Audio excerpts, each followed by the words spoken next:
His injuries were severe and his entire arm was so weak that it did not have any strength. If it was not for his willpower, he would have collapsed long ago. Xiao Yang's chin. Chu Xiao moved Xiao Yang's eyes and fell in his body. He fell down at Yang's. Ning, come with me, he said once again with a pleading look in his eyes. Chen Ning closed her eyes.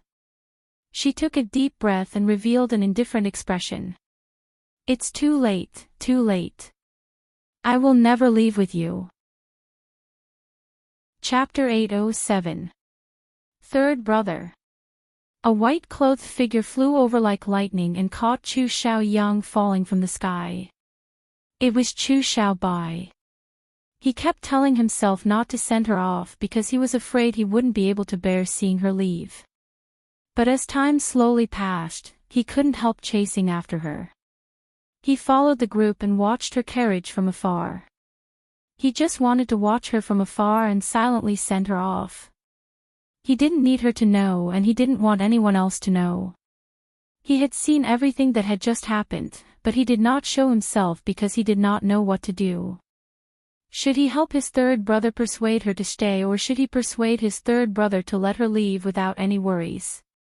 He was hesitating and conflicted. Only when something happened and Chu Xiaoyang was injured did he show himself.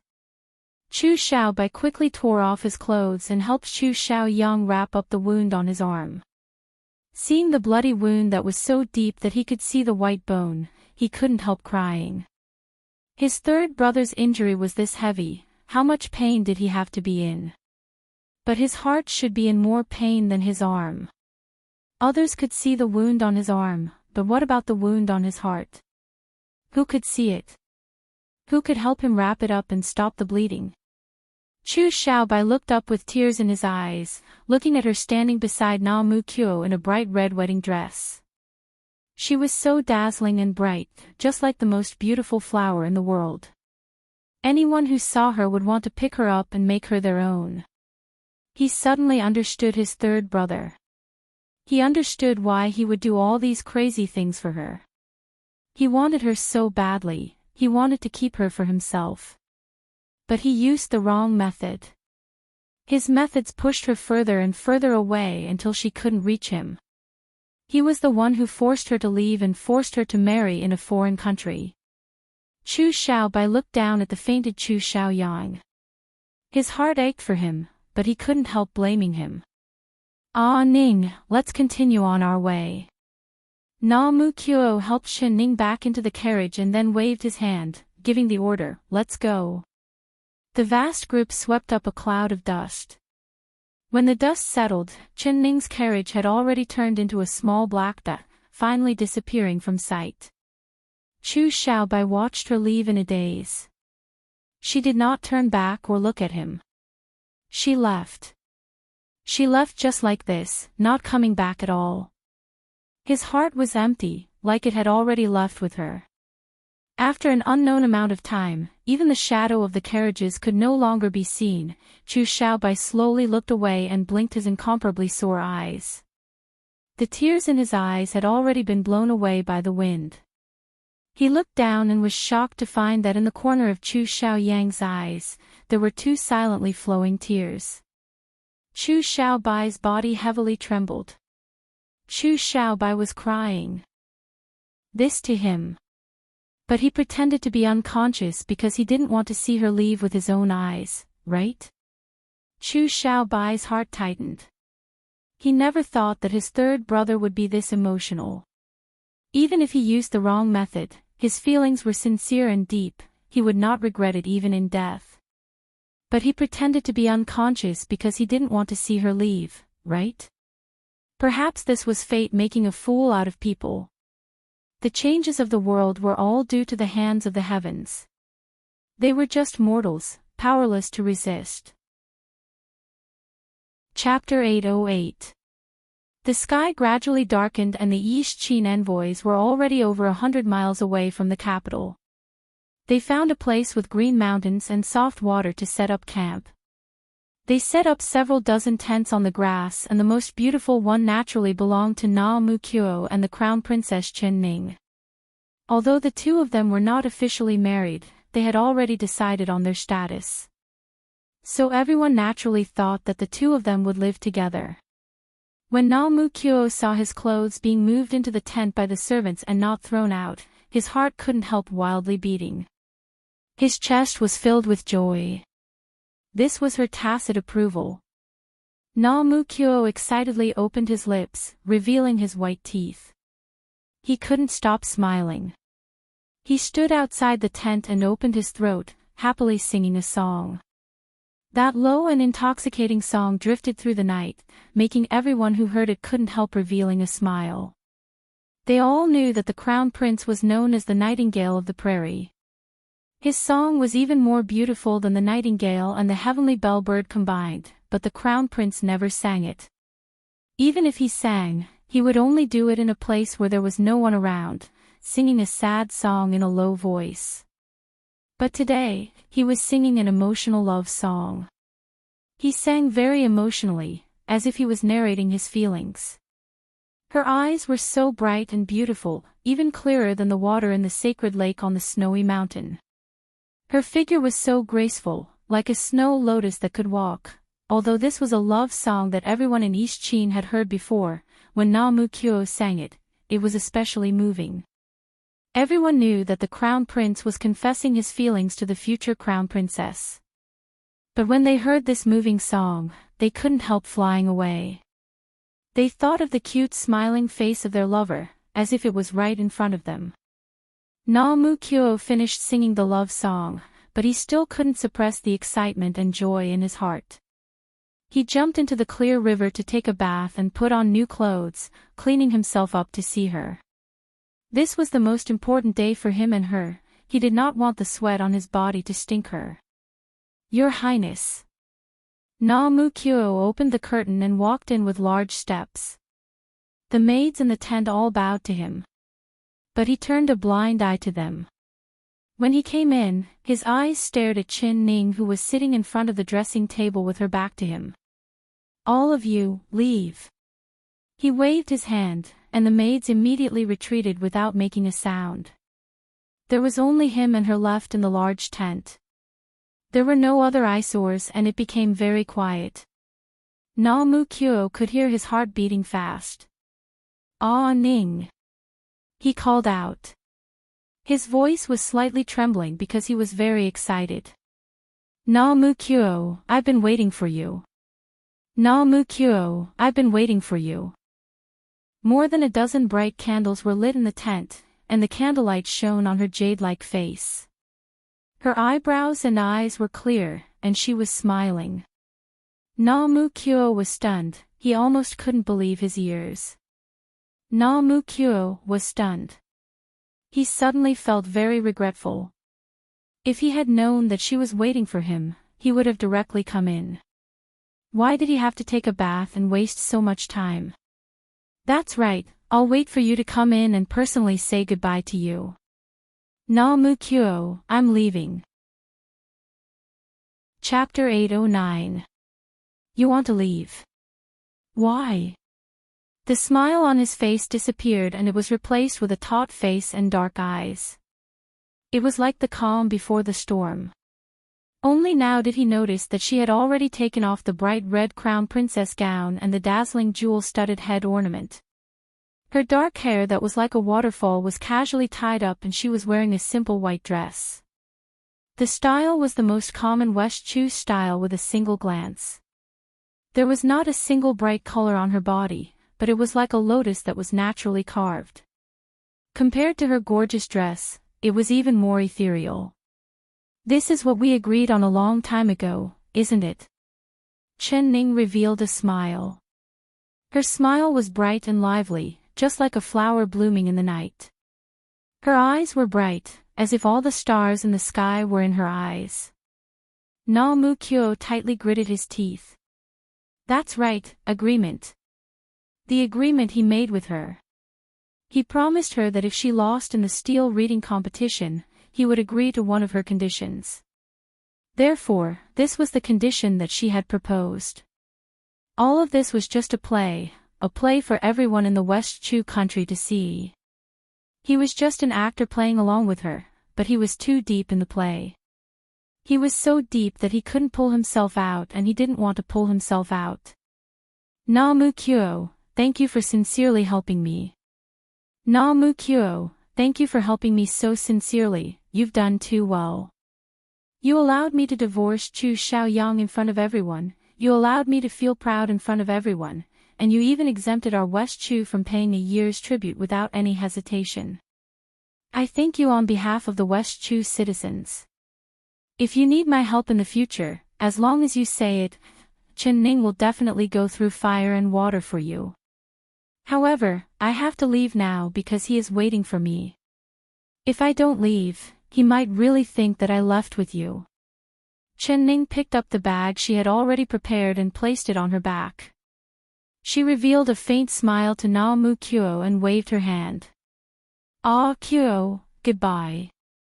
She floated towards the door like a swallow. A large and powerful hand suddenly grabbed her wrist and forcefully pulled her. In the next moment, she was thrown onto the thick cushioned bed by Namu-kyo. Namu-kyo moved forward and pressed her down. He held her wrists, not allowing her to move at all. He closed in on her, and that handsome face was magnified in front of her eyes. His deep black eyes were filled with a burning rage. The smile on his face disappeared. Because her words were like a bucket of ice water, pouring a chill through his heart, causing the blood in his body to freeze. You want to leave? Is it that easy? What do you think I, Namu-kyo, am? Throw me away after using me? He gritted his teeth, and his anger had already enveloped his entire being. Right now, he was like a man-eating beast, and she was the prey under his claws. She had nowhere to run. He would not let her escape. Chen Ning's face did not have a trace of panic as she calmly looked at him. This is the condition we agreed upon. Is your highness going to go back on your word? Chapter 8:10. But so what if he lost his status? He wouldn't let her go no matter what. He was not a second Chu Xiaoyang, and he didn't want to be a second Chu Xiaoyang. Your highness meaning is that you want to make it real and you really want to marry me as your princess.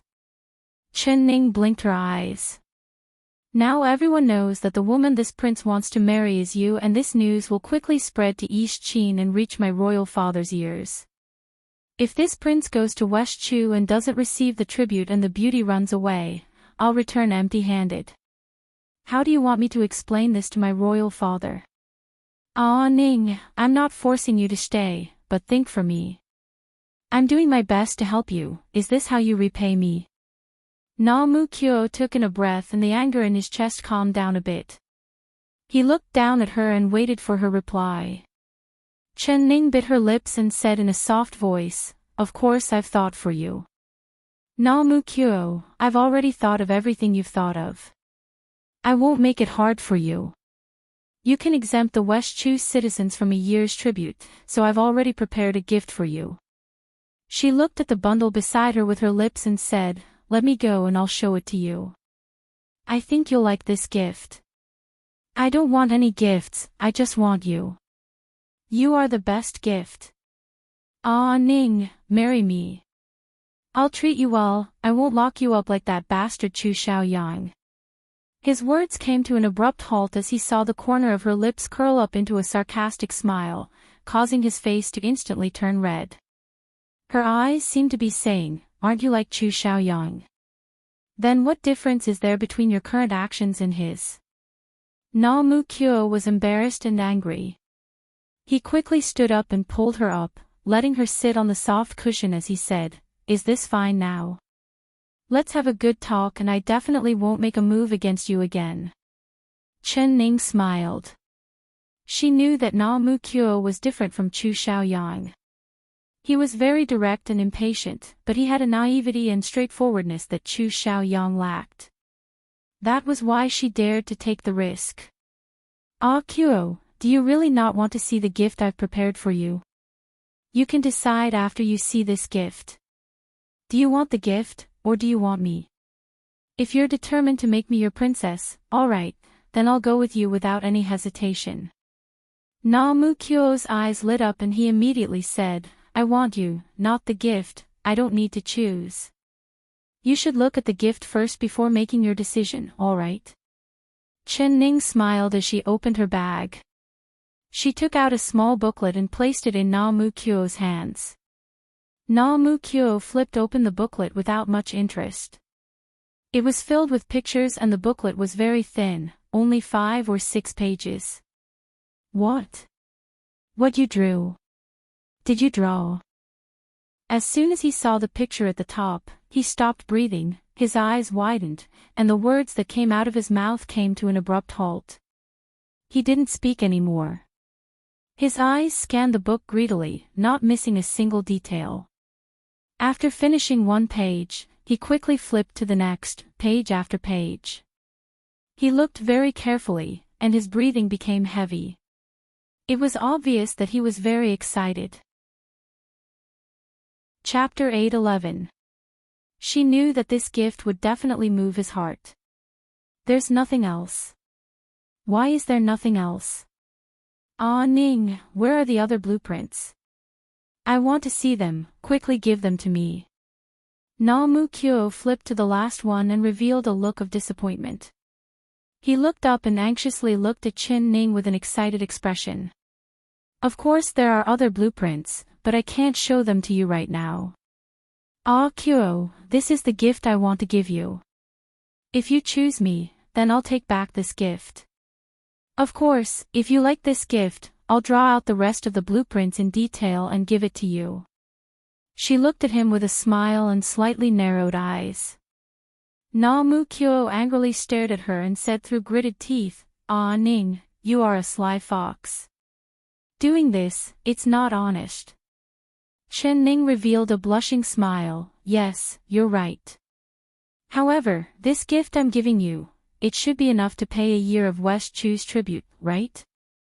If you are willing to accept it, the ones who will benefit will be the hundreds of thousands of East Chin citizens. They will be grateful to you for generations and your name will be recorded in history, passing down through the ages. Ah Kyo, now you should believe that I'm not an ungrateful person, right? Namu-kyo did not deny it. His eyes fell onto the booklet and then onto her face. There was a fierce battle in his heart, but he could not make up his mind. This was because the gift Chen-ning gave him was completely out of his expectations. The temptation was just too great, it was so great that he could not resist it at all. But he was not willing to give up on her. The more he interacted with her, the more he found that she was an endless treasure. She would give him a pleasant surprise at any time. His mind turned and he suddenly looked up. He looked at her and revealed a confident smile. Ah Ning, you've really given me a very difficult problem, but it is also a very clever problem. You almost confused me, why must I choose? Of course I want you. His eyes sparkled as he broke out in laughter. Chen-ning revealed a faint smile and said with a nod, all right, then give it back to me and I'll burn it. She took the booklet from Namu-kyo's hands, but he held it tightly with a look of reluctance in his eyes. What, your highness can't bear to part with this gift? She looked at him with a teasing gaze. Of course. I'm willing. The one this prince can't bear to part with is you. Although Namu-kyo said this, he still couldn't bear to let go. Chen-ning said with a smile, let's say this first, if you want me, you can't take this gift. Don't think that after I marry you, I will give you this blueprint. That is impossible, I will keep my word and keep my word. This was what Namu-kyo was in his heart, but he never thought that Chen-ning would say it. He was instantly stunned. She. Ah Ning, why are you forcing me like this? He said through gritted teeth. Chapter 8:12. It's not. It's not. There is only a single Yili Xian in this world, there will never be anyone that can replace her. Ah Ning, I thought your eyes were like hers before, but after being with you for a few days, I understand you more and more. You are different from Yili Xian, I truly want to marry you as my princess, I truly do. Namu-kyo was filled with excitement as he forcefully grabbed her hand. His palm was burning hot and his eyes were even more intense. But Kyo, the person I like is not you. I am a very stubborn person, I will not easily fall in love with others, but once I do, I will not change. I am very clear on what I want. Kyo, you are also clear on what is most important to you and that is definitely not me. Otherwise, between me and this present, you would not hesitate at all, you would choose me without any hesitation.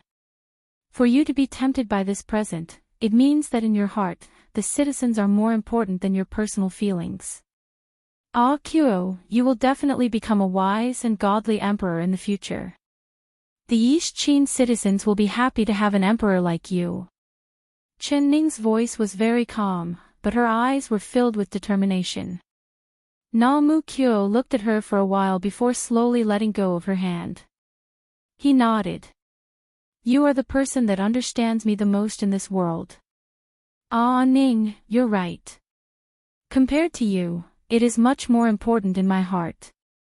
He grabbed the blueprint and suddenly stood up, turning his back to Chen Ning. Leave. Before this prince changes his mind, you have to leave now. Otherwise, this prince will regret it. Chen Ning's eyes instantly lit up. She knew that she had won the bet. She was finally free. Kyo, I will send someone to deliver the remaining blueprints to you in 10 days, I will not go back on my word. After she finished speaking with a smile, she carried her little bag on her back and walked out with light footsteps. When she reached the door, she suddenly stopped and turned around. Kyo. Namu-kyo's heart filled with hope. She changed her mind. She wasn't leaving. I'll return this to you. She took the iron eagle from her neck and placed it in his hand. Namu-kyo did not turn around. He could guess what it was when his finger touched it. He turned his hand and placed the eagle back into her hand. The things this prince has given out, there is no reason to take them back. Ning, they belong to you. Chen Ning shook her head, I can't accept this. This is something passed down in your East Chin country, it has a special meaning. The person you should give it to is your future crown princess and the future empress. That person definitely will not be me. Ning, it is still too early for you to say these words. Who knows what will happen in the future? Perhaps that emperor will abandon you one day. If it's like this, you can come to East Chin, I will always be waiting for you. Namu-kyo did not turn and spoke with his back to her. He didn't dare to turn around, and he didn't dare to look at her. He was afraid that if he did, he would regret his decision. He would regret letting her go. He will never abandon me. Chen Ning revealed a faint smile. Then I will continue to wait, until that day comes. Kyo. There are so many good girls in the world, and there are many more girls who are better and more beautiful than me. Chapter 8:13. Chen Ning tightly gripped the Tsang-yuan eagle. She knew that he was serious and that he would really change his mind. She closed her mouth and walked out without saying a word. She opened the curtain and walked out, but Namu-kyo did not turn back at all. The moment she stepped out of the tent, he softly said, Ning, I'll make a bet with you. You'll definitely come back to find me. His voice was very, very soft. It was so soft that Chen Ning thought she was hearing things. She was in a very happy mood and did not have the mind to think if it was him saying those words or if there was something wrong with her ears. She jumped onto a horse that was tied to a tree, whipped the horse as if it was flying, and galloped back the way she came. The East Chin envoys all recognized who she was. Seeing her leave, they did not stop her because without the crown prince's orders, no one dared to make a move. The sky was very dark and it was already close to midnight. There were few stars in the night sky and the light was dim, making it hard to see the road. But Chen Ning rode the horse very fast. Everything in front of her was beautiful, bright, and colorful. That happy feeling filled her chest. She could not wait to return to the capital city. She wanted to see Mo Chuan. She could not wait a moment longer. After waiting for so long and suffering for so long, she finally got her wish. She was free. She finally got rid of the status of the Dingyuan princess, and it was like throwing off a shackle. She felt her body relax, and she had reached an agreement with Na Mu Kuo. He had finally let her go. Chen Ning took a deep breath, and even the air was filled with the refreshing feeling of freedom. Her lips were curled up and a smile covered her face. She was the only one riding on the road. The horse's hooves hit the road, creating a clear sound that broke the silence of the night. When the sky was getting brighter, she finally arrived at the 10-mile-long pavilion. When she saw the little pavilion bathed in the morning light, she was so excited that tears almost came out. She was back, she was finally back. But very quickly, the smile on her face froze. The horse's steps also slowed down. The pavilion was empty, there was not a single person in sight. Chen Ning rubbed her eyes and looked around again. The pavilion was still empty on all sides. What happened? Why wasn't Mo Chuan here? She had clearly made an agreement with him that they would meet here, but where was he? Why wasn't he here? Chen Ning's heart sank. She knew that Mo Chuan did not appear because something must have happened. Otherwise, even if the sky fell, he would still be here waiting for her. She jumped off the horse and walked step by step towards the pavilion. Entering the little pavilion, she looked all around her. There was no one. Gusts of cold wind blew from all directions. She couldn't help but shiver. That joy had already disappeared, and at the same time, a deep worry surfaced in her heart. Mo Chuan. She raised her voice. Although she knew that no one would answer her, she still cried out. A voice in her heart told her that something must have happened to him. Something must have happened. Ning. She heard a familiar voice from behind her. Hallucination, she must be hallucinating.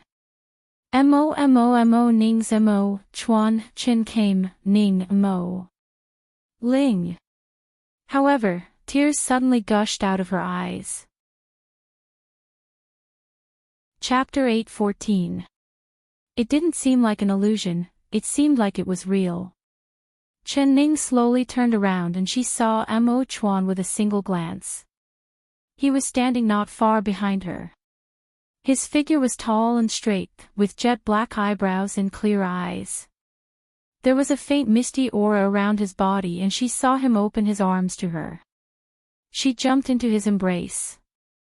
She jumped so hard that it hurt her chest. She seemed to hear a sigh sound and he also felt the pain. But he immediately tightened his hold on her, tightly holding her in his embrace. It was like if he let go, she would disappear. Mo Chuan, where did you go? I thought you weren't here, I thought something happened to you. You scared me to death. Her voice vaguely floated out from his embrace.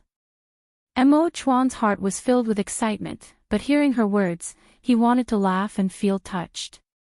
He stroked her hair. I've been waiting here for you, not even taking half a step away. I promised you that I wouldn't leave until I see you, so how could I not be here? Then why didn't I see you? She looked up in confusion from his embrace. Mo Chuan tapped the tip of her nose and pointed up. With a smile, he said, I've been lying in the pavilion watching the stars. I told myself that when the stars in the sky disappeared, you would appear.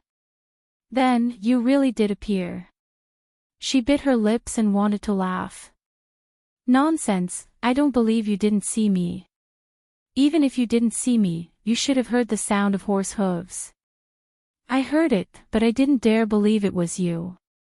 I thought I was dreaming. Ning, I really didn't dare believe it. You left without turning back, I thought. thought. You thought I really left with Na Mu Kyo, right? You think that I really want to marry him and become the crown princess, don't you? Mo Chuan, why don't you believe me? Chen Ning interrupted him and her pretty face turned serious. She had clearly told him that she had absolute confidence in what she wanted to do, but he still doubted her, so she couldn't help but be angry. Of course I believe you, but I don't believe Na Mu Kyo. I don't believe he would let you go this easily. Ning, how did you make him willingly let you go? He lowered his head to look at her. Seeing her eyes shining like stars, his heart skipped a beat. This was real. It wasn't a dream, nor was it an illusion. She was really in his embrace. He could feel the softness and warmth of her body. It made his restless heart calm down. Actually, he didn't need to ask anything. He didn't want to know anything. As long as he held her, he would have everything. As for the reason, it wasn't important at all. Chen Ning did not answer his question. She buried her head back into his chest and put her ear close to his chest, listening to the strong and steady beat of his heart. Each beat was like the most moving sound in the world. It was even more touching than Na Mu Kyo's love song. After an unknown amount of time, Mo Chuan finally let go of his arms. He lifted her chin and looked deeply into her face, looking over her face. His eyes wandered over her face. Chapter 8:15. The faint morning light illuminated her face. Her smile was clear and her eyes were bright, giving her a kind of beauty that was hard to describe. He knew what she meant. The sky was bright, so he should go to morning court. This was his responsibility and obligation as the emperor. But on such a bright and sunny morning, seeing her smile like a blooming flower, he suddenly wanted to throw away the heavy burden on his shoulders. He longed to be an ordinary person. At this time, going to a quiet place with his beloved girl, even if they didn't say anything and just sat there quietly, holding hands, it was an indescribably beautiful feeling. Ning, come with me. He suddenly made up his mind. Holding her hand, he brought her onto the horse that she had ridden. His legs gently squeezed and the horse began to gallop. Where are you taking me? Hey, Mo Chuan, aren't you going to morning court? The cool morning wind blew in and Chen Ning opened her eyes wide in Mo Chuan's embrace. She found that Mo Chuan wasn't taking her in the direction of the capital or the direction Na Mu Kyo left, but rather in the direction of the rising sun. I'm not going. Mo Chuan firmly replied. He tightly gripped the horse's reins and controlled the direction they were going. His future life would be like this horse's reins, firmly grasped in his hands. Chen Ning did not ask any more. She leaned into his embrace and quietly closed her eyes. No matter where Mo Chuan took her, she did not care. His direction was her direction and she would be with him for the rest of her life, never to be separated again. The horse finally stopped. Mo Chuan jumped off the horse and reached out to catch Chen Ning. Chen Ning found that they were in the middle of a field. There was a large vegetable field that was growing very well, looking very green. There were farmers in the field watering and fertilizing the crops. Old uncle, do you need help? We can help you water the crops. Mo Chuan pulled Chen Ning's hand and walked in front of a white-haired old man. He was currently sitting on the field with a straw hat in his hand, gasping for breath. There were 2 large buckets of water beside him and it seemed like he couldn't carry any more, so he was resting on the side of the road. Hearing this, the old man was pleasantly surprised. He looked up at Mo Chuan and found that it was a stranger, so he hesitated. This little brother, you want to help me carry water? I don't have any money to give you. We don't need money. We just saw that old uncle is tired of carrying water, so we wanted to help. Mo Chuan replied with a smile. The old man saw that Mo Chuan was very handsome and spoke politely. The girl beside him was like a fresh flower, so he didn't look like a bad person, so he nodded. Little brother, you have a good heart. I'll have to trouble you to help me carry this water to the other side. As for this lady, it's better for her to sit here and rest. Don't tire your wife out. Shao of your wife. When they heard this, Mo Chuan's words, Mo, shao mo, of heart. Shao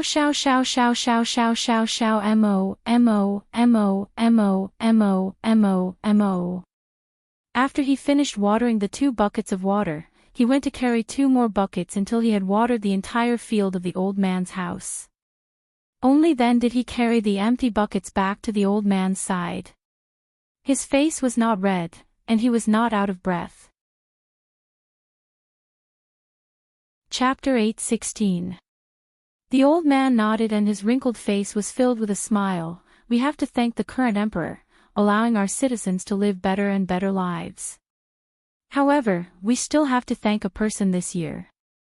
In order for our citizens to live better lives, she would rather live a bitter life. I wonder who old uncle is talking about. Mo Chuan asked in a curious voice. Of course it's our Ding Yuan princess. No, she is no longer the princess consort, we should call her the crown princess. In order for us to be exempted from a year's tribute, she abandoned her home and married to East Qin, sacrificing a lifetime of happiness. She truly is a good girl. If I can see her, I will definitely kowtow to her to thank her for her kindness. The old man rambled on and on, his 2 turbid eyes glowing. Mo Chuan couldn't help looking at Qin Ning. He had a smile on his face and his expression was filled with an indescribable pride. Hearing other people praise his beloved girl, he felt proud. Especially seeing the citizens thank her for her sacrifice, it made his heart sigh with emotion.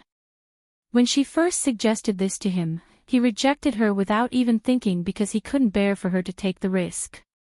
But now it seemed like he understood her good intentions. She was not just doing this for their future, she was thinking even further than him. She knew that a year's worth of tribute would bring great benefits to West Chu and the citizens would be able to live a stable life. As for next year, he already had a better plan for next year. What he needed now was time. Ever since he ascended to the throne, he had been burdened by the huge amount of silver tribute every year. He could not bear to raise the taxes, nor could he bear to increase the burden on the people. Every time, he had to rack his brains to collect this amount of silver. He had long been mentally and physically exhausted. Now that she had given West Chu a full year of breathing space, with this year of preparation, he could rest and then show off his skills. He would not let his country be in a situation where they could only take a beating and not fight back. Mo Chuan stood in an endless field and looked over it. The golden sunlight shined down on the ground and his chest was filled with lofty aspirations. His body was bathed in the golden sunlight, standing tall like a pine tree. His brows were filled with a bright glow. Chen Ning saw his expression and could already guess his thoughts. She couldn't help revealing a faint smile. He was proud of her, so how could she not be proud of him? Not only did he have her in his heart, he also had the citizens. Only with a country would there be a home. She stood next to him, holding his hand as she looked at the flourishing mountains and rivers in front of her. Little brother, little girl, you've been tired all day, so you must be hungry, right? If you don't mind, how about you come to my house for a simple meal? The old man sent them an invitation. Mo Chuan found that his stomach was rumbling with hunger. He looked up at the sky and couldn't help being shocked. It turned out that it took him more than half a day to fetch water and water the vegetables. When they arrived, it was still dawn and the sun had just risen, but now it was already dusk. He looked at Qin Ning with a face filled with guilt. He was busy and she had to wait for him on the side, starving him for half a day. Chapter 8:17. Her words were filled with ridicule. Mo Chuan found this funny and angry at the same time. All right, we're willing to eat at the old uncle's house, but we're afraid of troubling the old uncle.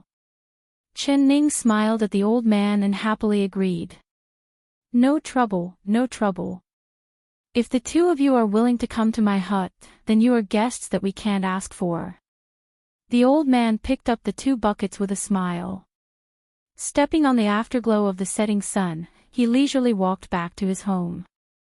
Mo Chuan held Chen Ning's hand and followed behind him, admiring the scenery of the fields under the dusk. The old man's house was in a small courtyard not far from here. A white-haired old woman was feeding the chickens in the yard. Seeing the 3 people walk in, she couldn't help being stunned. Old woman, quickly prepare a meal and entertain these 2 guests. This little brother is really kind.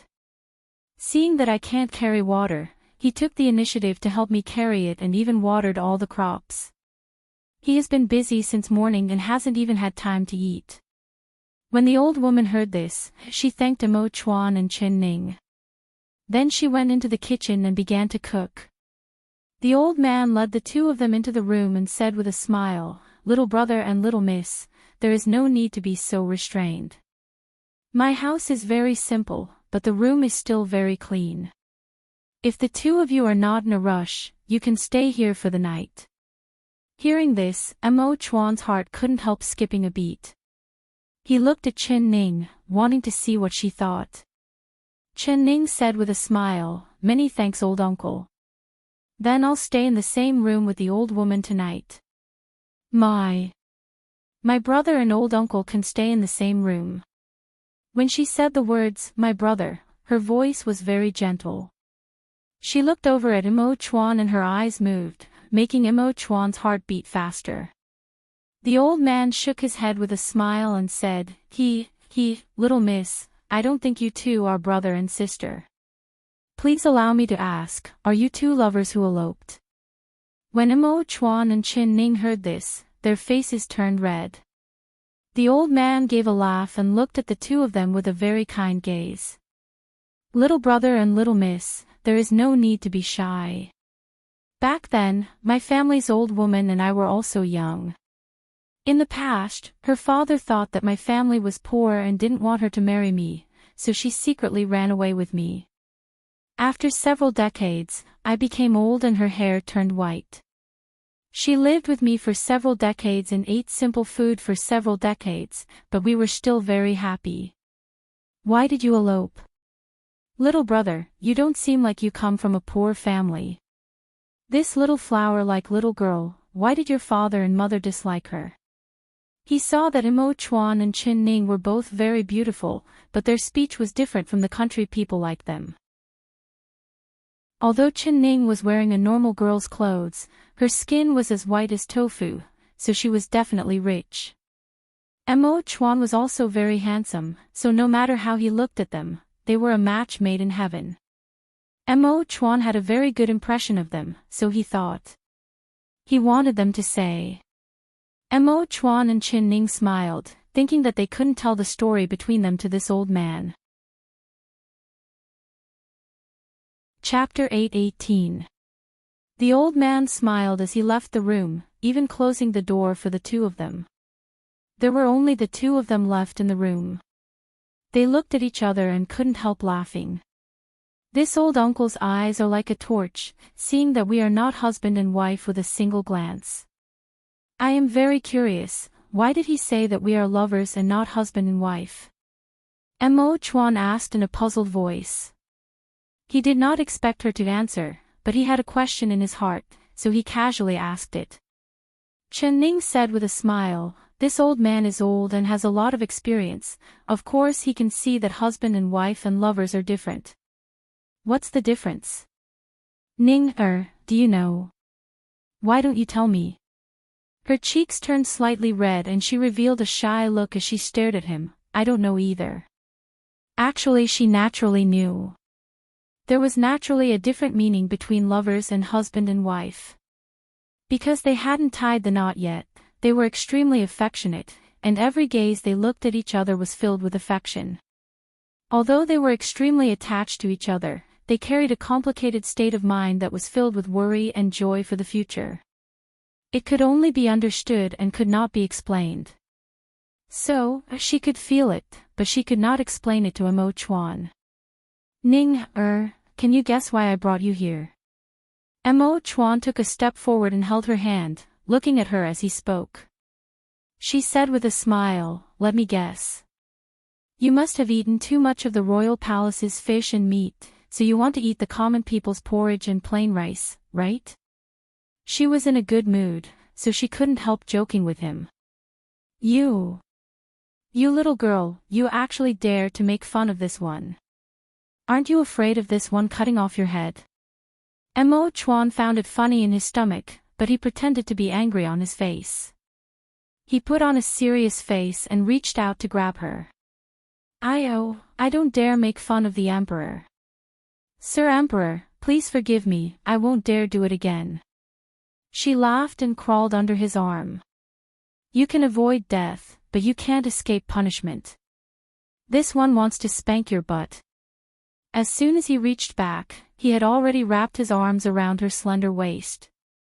He lifted her up and placed her on the bed. Raising his hand, he looked like he was about to slap her. All right, hit me, hit me. She revealed a clear smile, not showing any fear at all. How could I bear to hit you? Ning, you don't know how much I missed you. He lowered his head and used his lips to block her laughter. He deeply kissed her, sending all of his longing to her. She raised her arm and wrapped it around his neck. The two of them embraced and kissed. They were immersed in the joy and passion of their reunion, completely forgetting everything around them. In the courtyard, the old man and the old woman were killing a chicken and skinning its feathers. When they heard the intimate laughter of the two people in the room, they couldn't help but smile. They both recalled that when they were young, they used to be like this pair of lovers, with endless words of love. However, they were not as bold as this pair of lovers. They actually dared to pretend to be the Emperor. TSK, sure enough, the new generation surpassed the old. They were old and could not be as bold and unrestrained as the young people. Listening and listening, the room suddenly became silent. The old man and the old woman looked at each of them. The granny's wrinkled face suddenly revealed an embarrassed smile, and the old man immediately understood. Chapter 8:19. It was said to be a simple meal, but the old man and the old woman had prepared a sumptuous meal. They had slaughtered a chicken in their yard and cooked a large pot of chicken soup, releasing a fragrant smell. There were also several farm dishes that were colorful and pleasing to the eye, making people want to eat them. Emo Chuan picked up his chopsticks and stared at a dish on the table. He asked, "Old woman, what is this dish? I've never seen it before." He lived in the royal palace, living a luxurious life, eating countless delicacies in the world, but facing a normal farm table dish, he was filled with surprise. The old uncle and the old woman were stunned.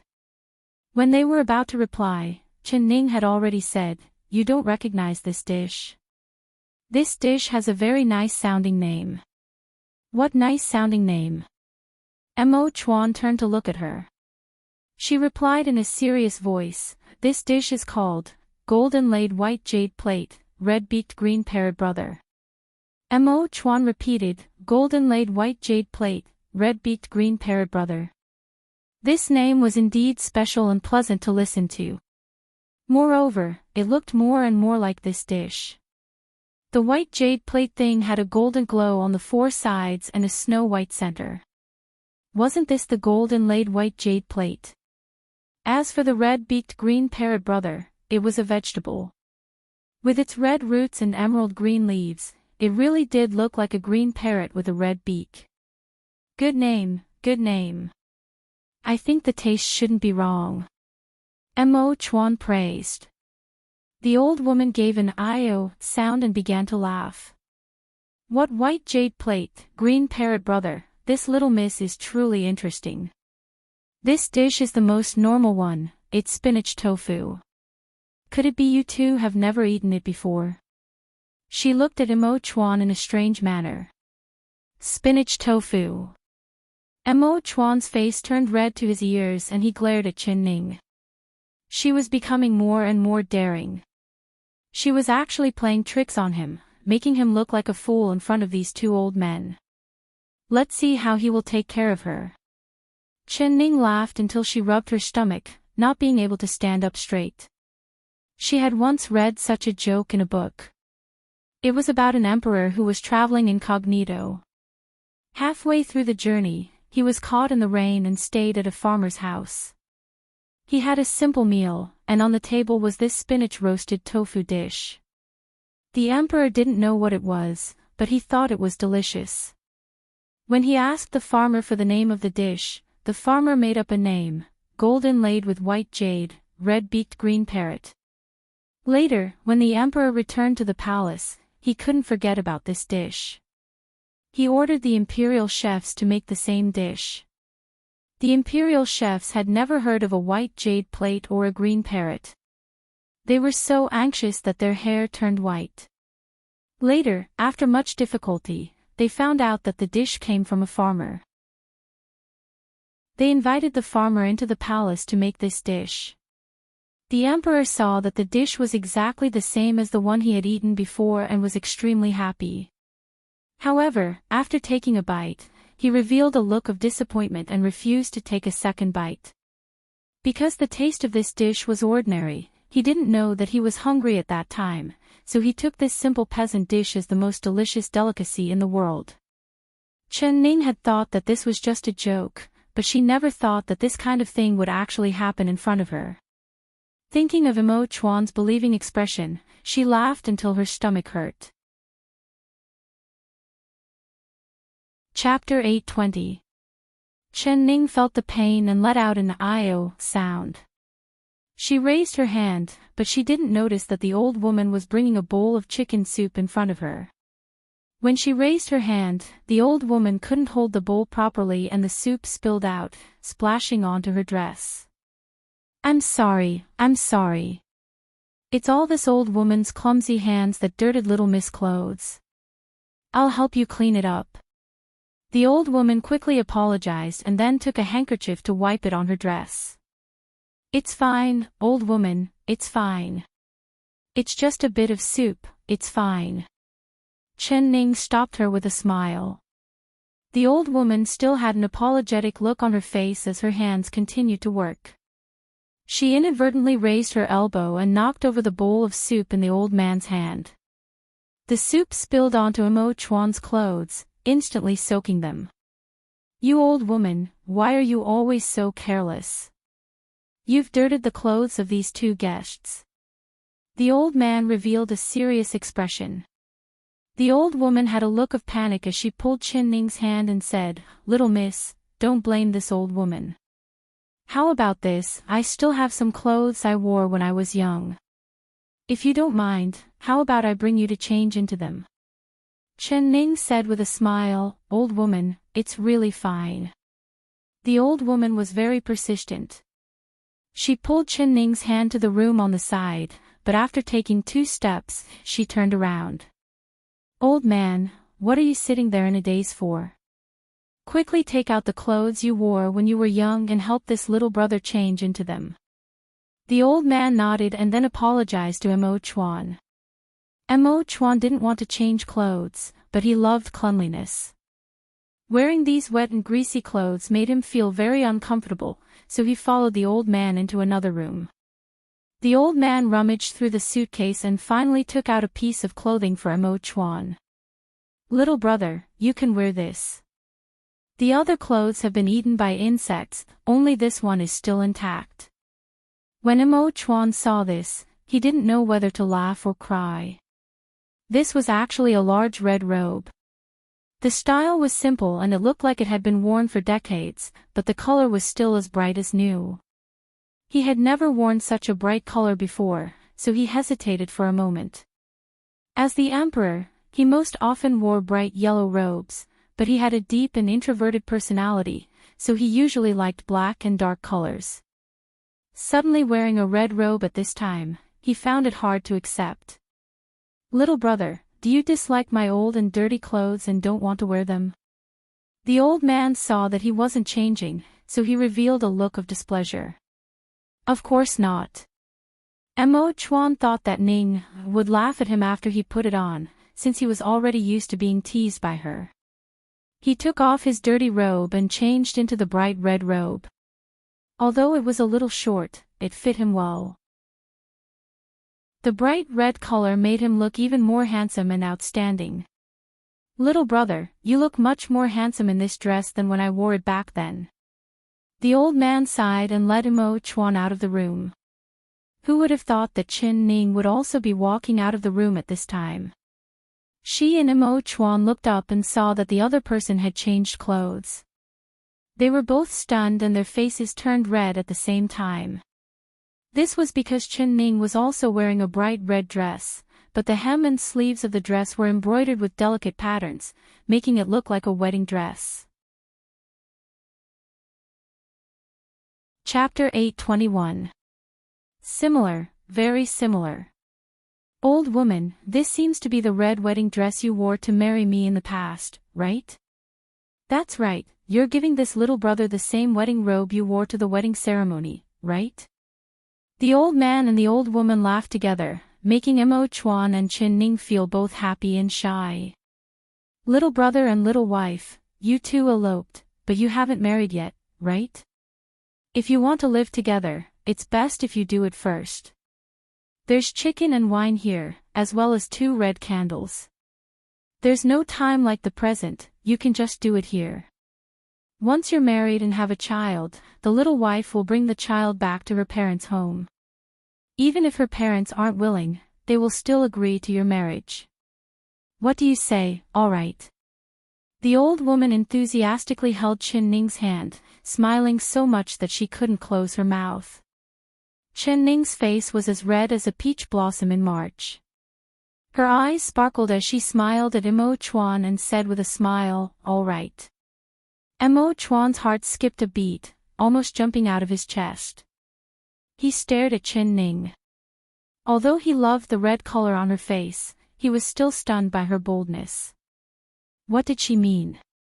She wouldn't really want to marry him in this simple and crude farmhouse, would she? After the wedding ceremony, it would be the nuptial chambers. He already saw the 2 red candles in front of the hall. The flames were jumping around, just like his heart, not beating in a regular rhythm at all. Ha ha, it's still the little wife who speaks so straightforwardly, not acting like other girls. This old woman was also as straightforward as you in the past. Hey, little brother, your little lover has already agreed to marry you, so say something. Are you willing to take her as your wife? The old woman asked Mo Chuan with a smile. I. Of course he was willing. But in front of 2 outsiders, Mo Chuan was too embarrassed to say anything. The old woman's face sunk and she said in an unhappy voice, you're still hesitating at this time, I don't think you're sincere. If you don't like this little wife, why did you elope with her? Since you ran away with her and you don't want to take her as your wife, what do you mean by that? Could it be you just want to play with her?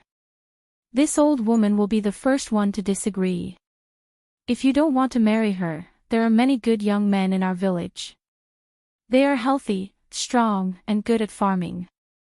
Little wife, believe me, I will definitely choose the best young man to be your husband. Chin Ning was very happy hearing this. She bit her lips to stop herself from laughing. She looked at Mo Chuan and said with a nod, all right, many thanks old woman. The veins on Mo Chuan's forehead popped out. He forcefully stared at Chin Ning. This girl was becoming more and more daring. She still dared to nod and say, all right. You can't. You can't.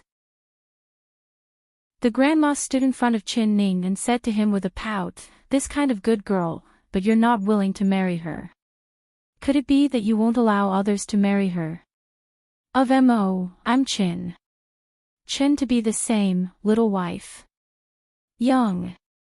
The old woman said, the old, young woman's mother. The granny's anger turned into joy. She and the old man congratulated the two of them.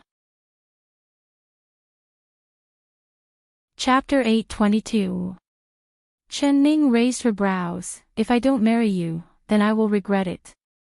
In everyone's eyes, Mo Chuan was an emperor that was high above, enjoying the glory of the world and being respected by the people. But she knew how bitter and tiring it was for him to be an emperor. Marrying him, she might not be able to share his glory. She might have to accept many questions and criticisms, as well as many unknown storms, but she was not afraid of any of it. She had made up her mind long ago. She was determined to follow him. She would go through fire and water. No matter how many difficulties there were in the future, she would walk to the end. All right, then I'll marry you. You will be my only wife in this life. I will never turn my back on you. He firmly said, each word weighing 1,000 kilograms. She just looked at him and revealed a faint smile. The two of them bowed to the heavens and earth under the old man's praises before being sent into the bridal room.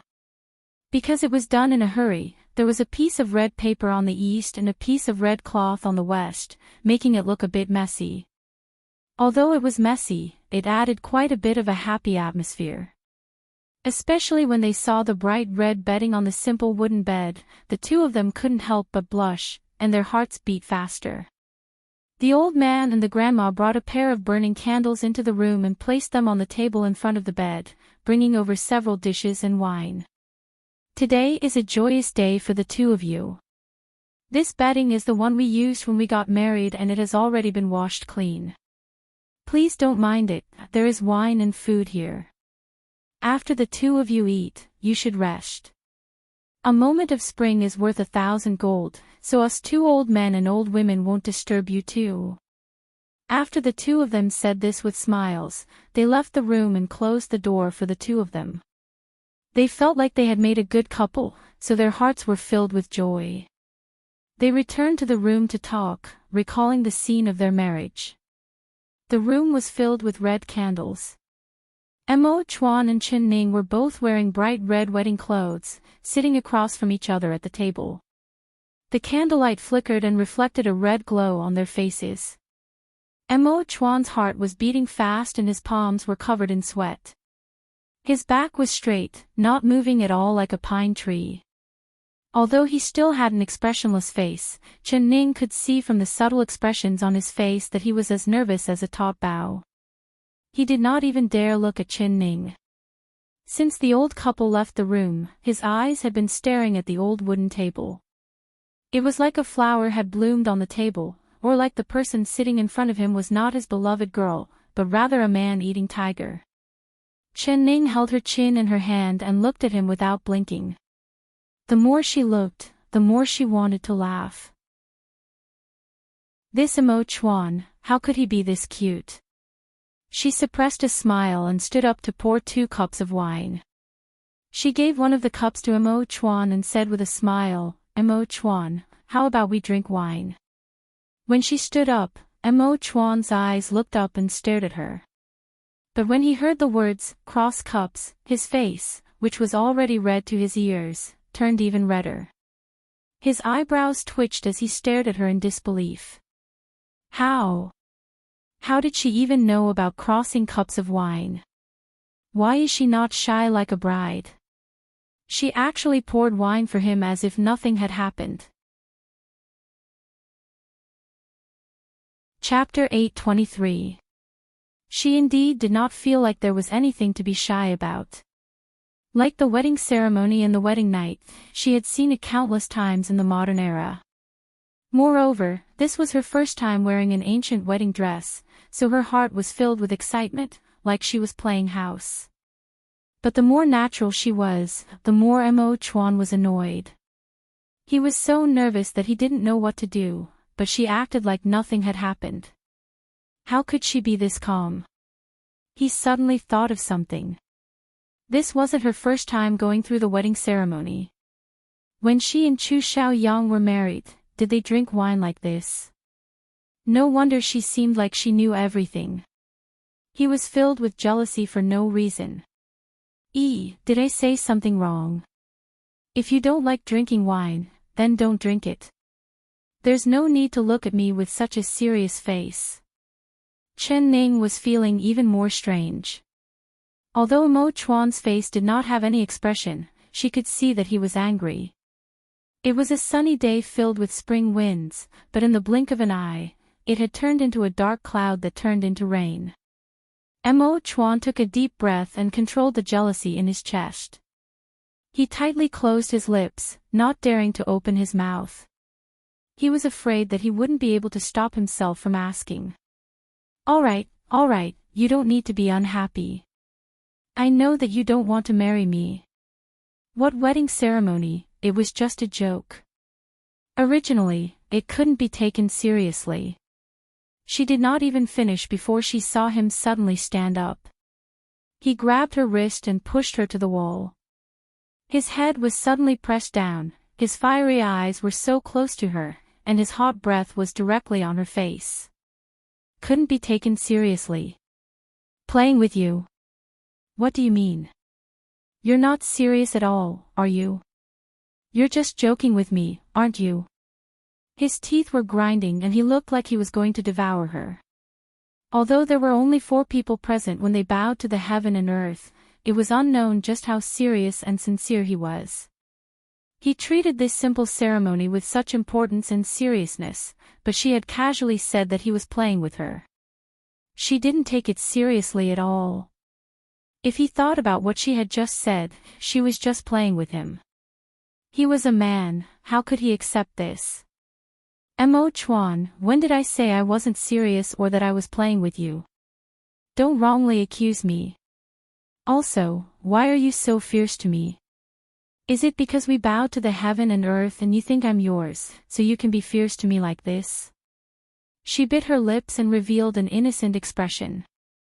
Her large eyes blinked as she looked at him, making his angry heart unknowingly soften. He also realized that he looked too fierce.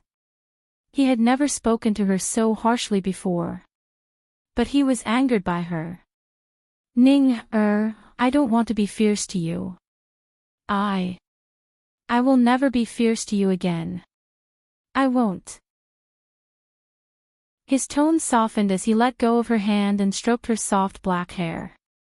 All right, since she liked bowing to the heaven and earth, then he would accompany her. Ning, Ning. Ning. All of a sudden, he was no longer conflicted, and jealous.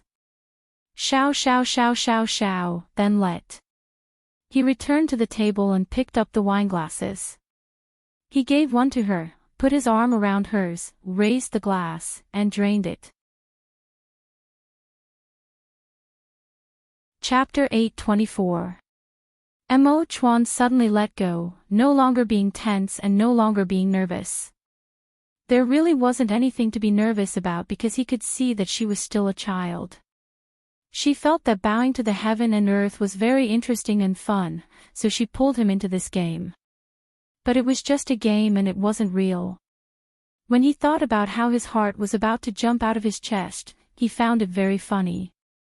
Only a fool like him would take her words as the truth. But even if he knew that she was just playing, he would still take each step seriously. He couldn't let her down, he wanted to make her smile happily. His change was just too fast, it was like he was a completely different person. Even though Chen Ning was an expert in micro-expressions, she still couldn't see why Mo Chuan had become like this.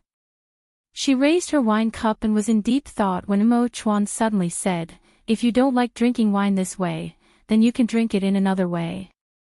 What way? As soon as she asked this, he took her wine cup and drank it in one gulp. Then he lowered his head and kissed her lips. He held her face in his hands, making it impossible for her to move away, to flinch, until she swallowed the wine. Now that we've crossed cups of wine, what's next? He let go of her and his dark and deep eyes looked at her without blinking. There was a faint flame in his eyes. Her face was like a rosy red cloud.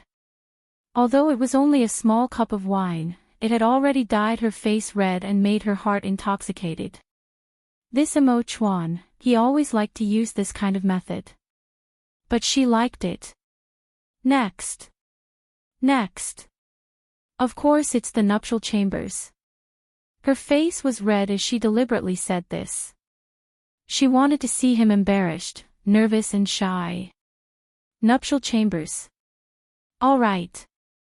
Mo Chuan immediately picked her up and walked over to the red bed without any hesitation. Her heart was beating fast.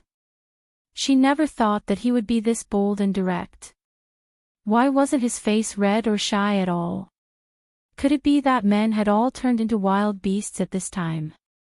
She suddenly felt a bit afraid and shy. Then she couldn't help feeling nervous. He placed her down on the bed.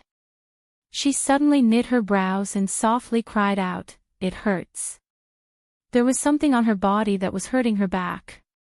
He immediately picked her up again and opened the red blanket. He found that there was a layer of red dates, peanuts, longans, and other dried fruits under it. No wonder it hurt her. "Why are you doing this on the bed? Is that Grandma trying to harm us?" Mo Chuan said in a strange voice. Of course not. Chen Ning couldn't help rolling her eyes at him. You don't even know this. During weddings, these are placed under the wedding bed for good luck. What good luck? Mo Chuan asked. He really didn't understand. These were some of the customs of marriage among the common people. He was always buried in the affairs of the country and didn't care about these small things. That's right, give birth to a child soon. She chuckled. He understood and his handsome face couldn't help turning red. How do you know so much? As he spoke, he waved his hand and swept all the dried fruits to the ground, not leaving a single one behind. Then, he carefully put her down. I know a lot of interesting things. Do you want to hear them? Chapter 825. Who would have thought that these words would poke the hornet's nest? Mo Chuan's chin tightened and his forehead kept jumping up and down. Something very interesting. For example. Let's hear it. His voice was soft and his eyes were staring right at her. What was the most interesting thing in the nuptial chambers? She wouldn't be telling him how to go to the nuptial chambers, right? As long as she dared say a single word, he didn't mind letting her know how strong he was. For example.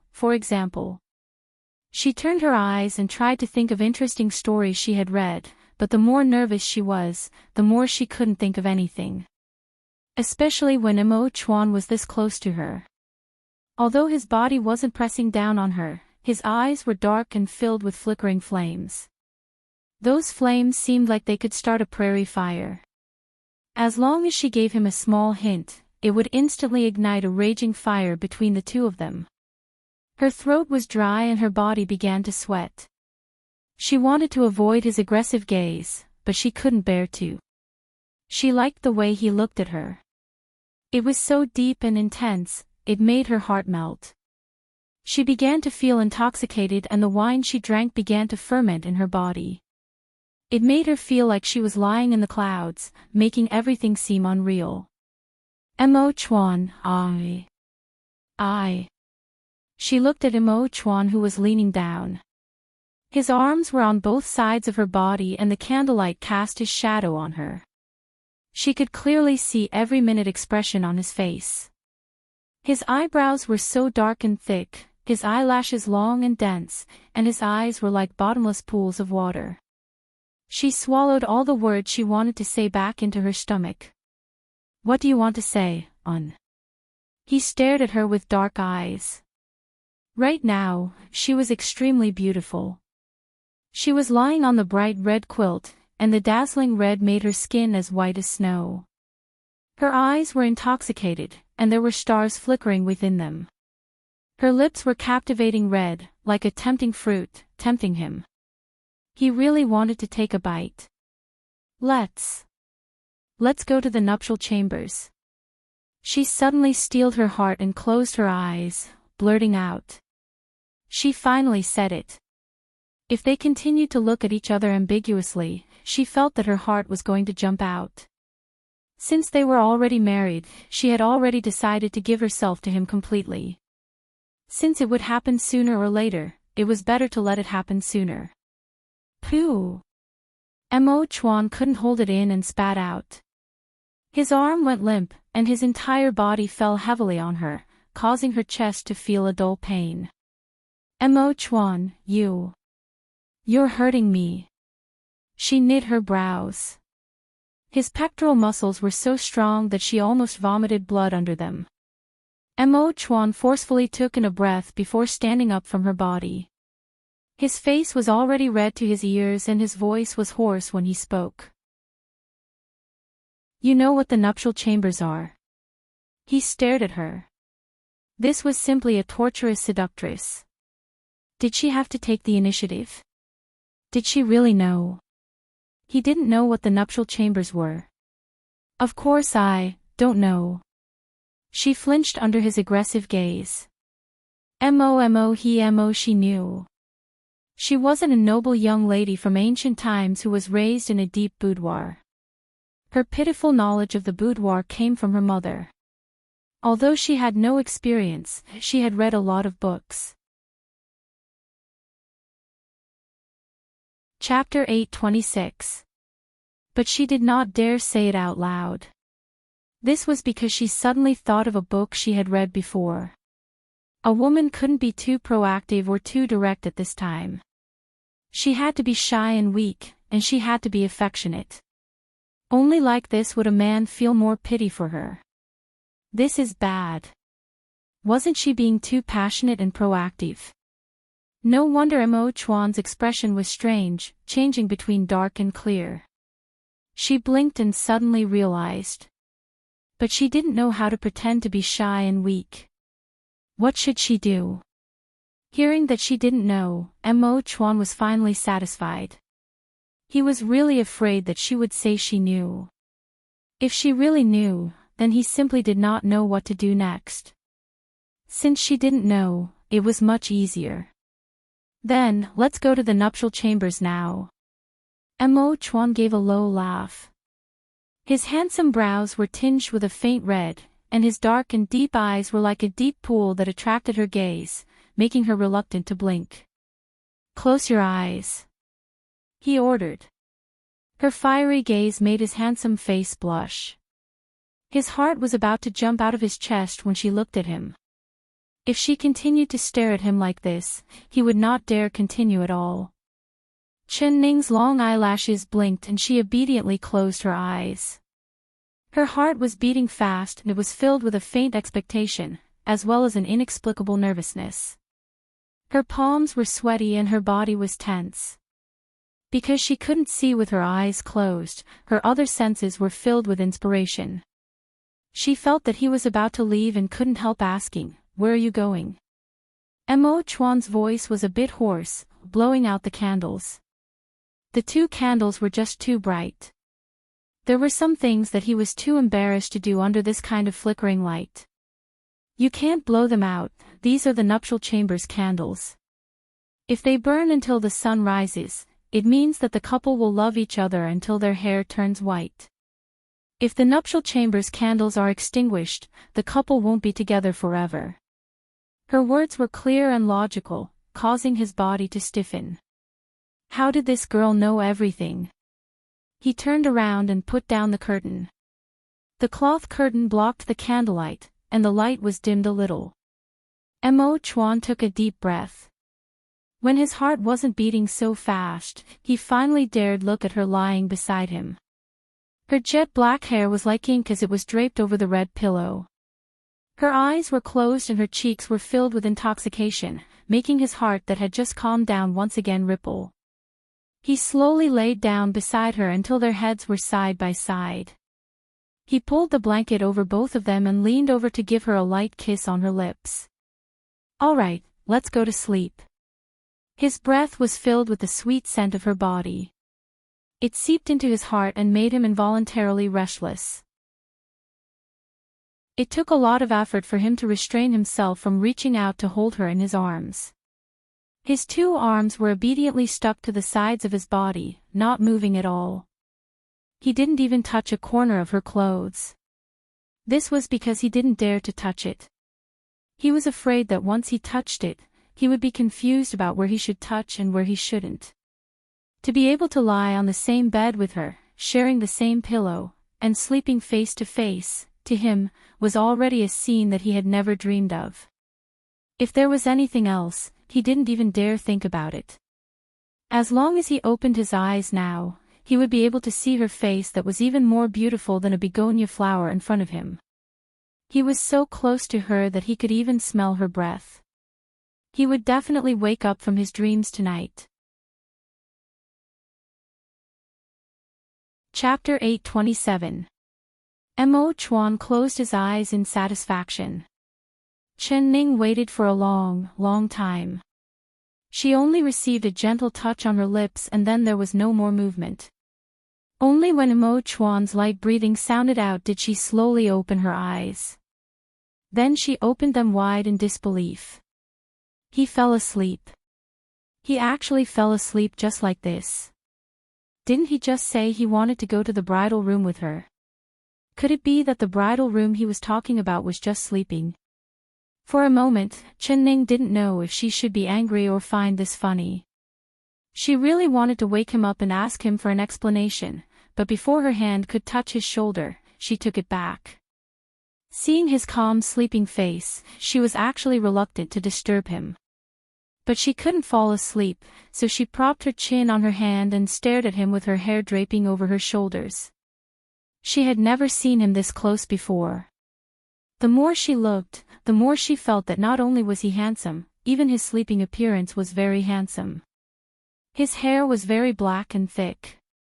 She held a lock of hair in her palm and suddenly thought of a story. The so-called married couple naturally had to tie their hair together. That's right. Her interest was immediately aroused. She took a lock of his hair, tied it with her own, and made a knot. But the hair of both of them was too smooth, and as soon as she let go, the knot fell apart. She was not convinced. She grabbed his hair and tied another knot, but it fell apart again. After trying several times without succeeding, she was a bit discouraged. Her eyes blinked and she suddenly slapped her forehead. She was really stupid. Tying the hair of a married couple referred to tying the hair of two people together with a red string. How could it be tied like this? After understanding this, she began to look around for a red thread, but she was lying on the bed right now, so where would there be a red thread? She suddenly thought that there would be a needle basket in the room and there would be a red thread inside. As long as she went out of the bed to look, she would definitely be able to find it. But Mo Chuan was sleeping on the outside and she didn't want to disturb him, so she opened the blanket and slowly moved to the end of the bed. She stepped over his leg and took a breath to get off the bed, but a large hand suddenly grabbed her ankle. "Girl, you're not sleeping, what do you want to do?" Mo Chuan pulled her and she fell onto him. His chest was firm and warm. It was very elastic, not hurting her at all. I want to get off the bed and find a red thread to tie our hair together." She looked up from his embrace and innocently blinked at him, suddenly coming to a realization. "Ah. So you weren't sleeping at all. You were pretending to be asleep to trick me." Mo Chuan's face couldn't help turning red. Could he not pretend to be asleep? Could it be that he really wanted to consummate his marriage with her? But she stayed by his side and didn't sleep. Her eyes were wide open, staring at him without blinking. Even though his eyes were closed, he almost blushed from her stare. When she finally stopped looking at him, she began to play with his hair again. As he pretended to be asleep, he heard her shaking her head and sighing from time to time. She grabbed his hair and refused to let go. He didn't know what she was up to, but he almost broke his cultivation. She finally stopped with great difficulty and wanted to escape from the bed. Mo Chuan couldn't keep pretending this time. It was hard for him to find her, so how could he let her run away again? He tightly hugged her with his arms and used a lot of strength. His dark and deep eyes looked right into hers. Chapter 828. I'm not leaving, I just want to find. Her words suddenly stopped. Mo Chuan suddenly raised his head and kissed her lips. Her eyes were wide open as she stared at him in a daze. Why did he just kiss her like this, not giving her any time to prepare? But then, her heart began to beat rapidly. Had he already made up his mind and was preparing to consummate the marriage with her? The prelude to consummating the marriage began with a kiss. She closed her eyes and focused on this kiss. Her face was very red and her heart was beating very fast. Her soft as cotton body slowly heated up in his embrace. His breathing became rushed and his handsome face was covered in a layer of red. He only wanted to properly kiss her, but he gradually couldn't hold back. His kiss became hotter and hotter, already reaching an unstoppable momentum. He wanted to leave her, but he was reluctant. Adding in the fact that she was tightly hugging his neck, he was incomparably intoxicated. As the temperature rose, Mo Chuan felt like there was a flame burning in his body. So hot. He suddenly threw off the blanket and turned around while hugging her. He placed her under his body, but he didn't put his body weight on her because he knew that she couldn't bear it. He closed his eyes and kissed her in ecstasy. His kiss was very deep and when he felt her response, he felt like he was flying into the sky. Then it became harder and harder for him to control his actions. He didn't know when, but his hand had already slid down from her soft face, caressing her slender and white neck. Then it slowly moved down, reaching into her collar, and further down. It was the place he wanted to touch, but didn't dare to touch. He stopped. I want to touch you, can I? He took a deep breath and his lips slid down to her ear. He spoke in a low voice that was filled with suppressed excitement. Her cheeks turned red and she replied without even thinking, "Of course you can, we've already gone through the wedding ceremony. I'm already married to you, so you can do whatever you want."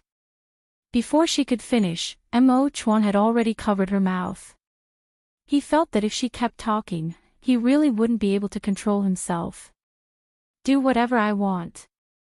Did she not know how enticing these words were to a man? His willpower wasn't strong enough, he couldn't bear it.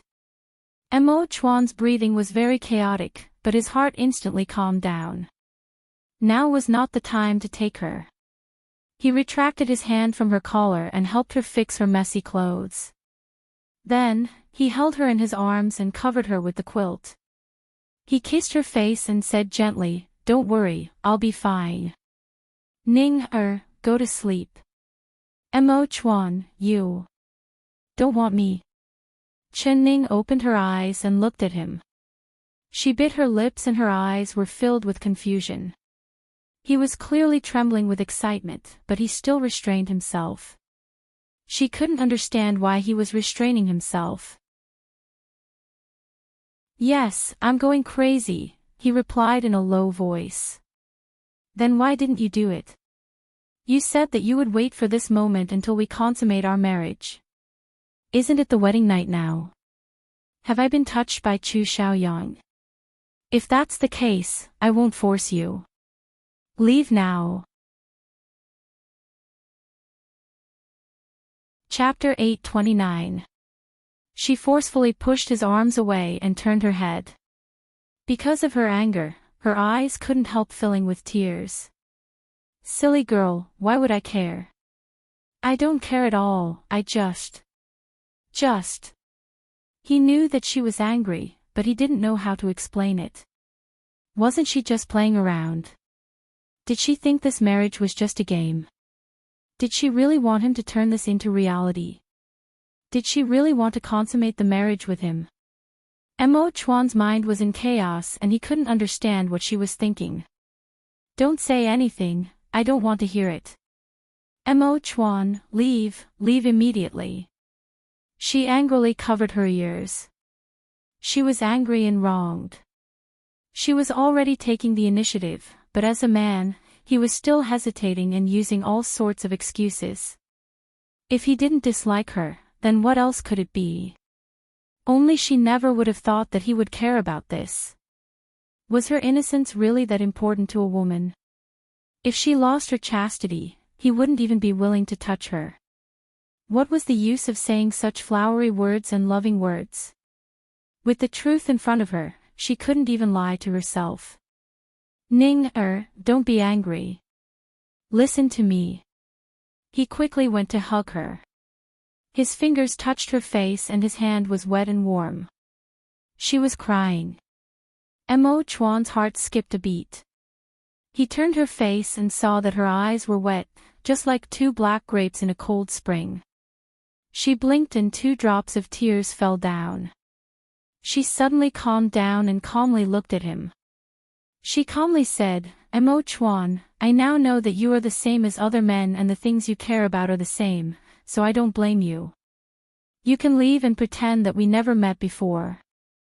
I will never appear in front of you again and you can peacefully be an emperor in the future. Marry a pure girl as your empress. I bless you.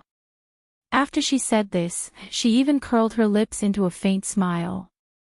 Mo Chuan felt like his heart was about to explode. He couldn't understand what he had done wrong to make her be this resolute towards him. She even wanted him to marry another girl, blessing them, and smiling at him.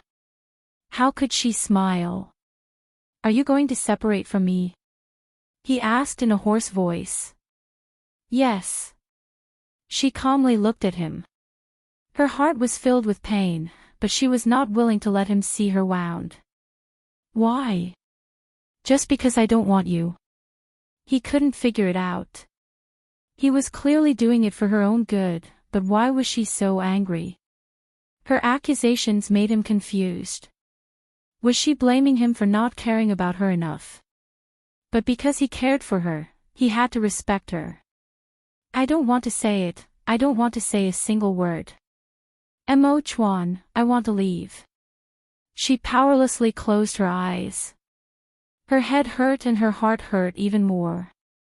This was the wedding night that she had dreamed of.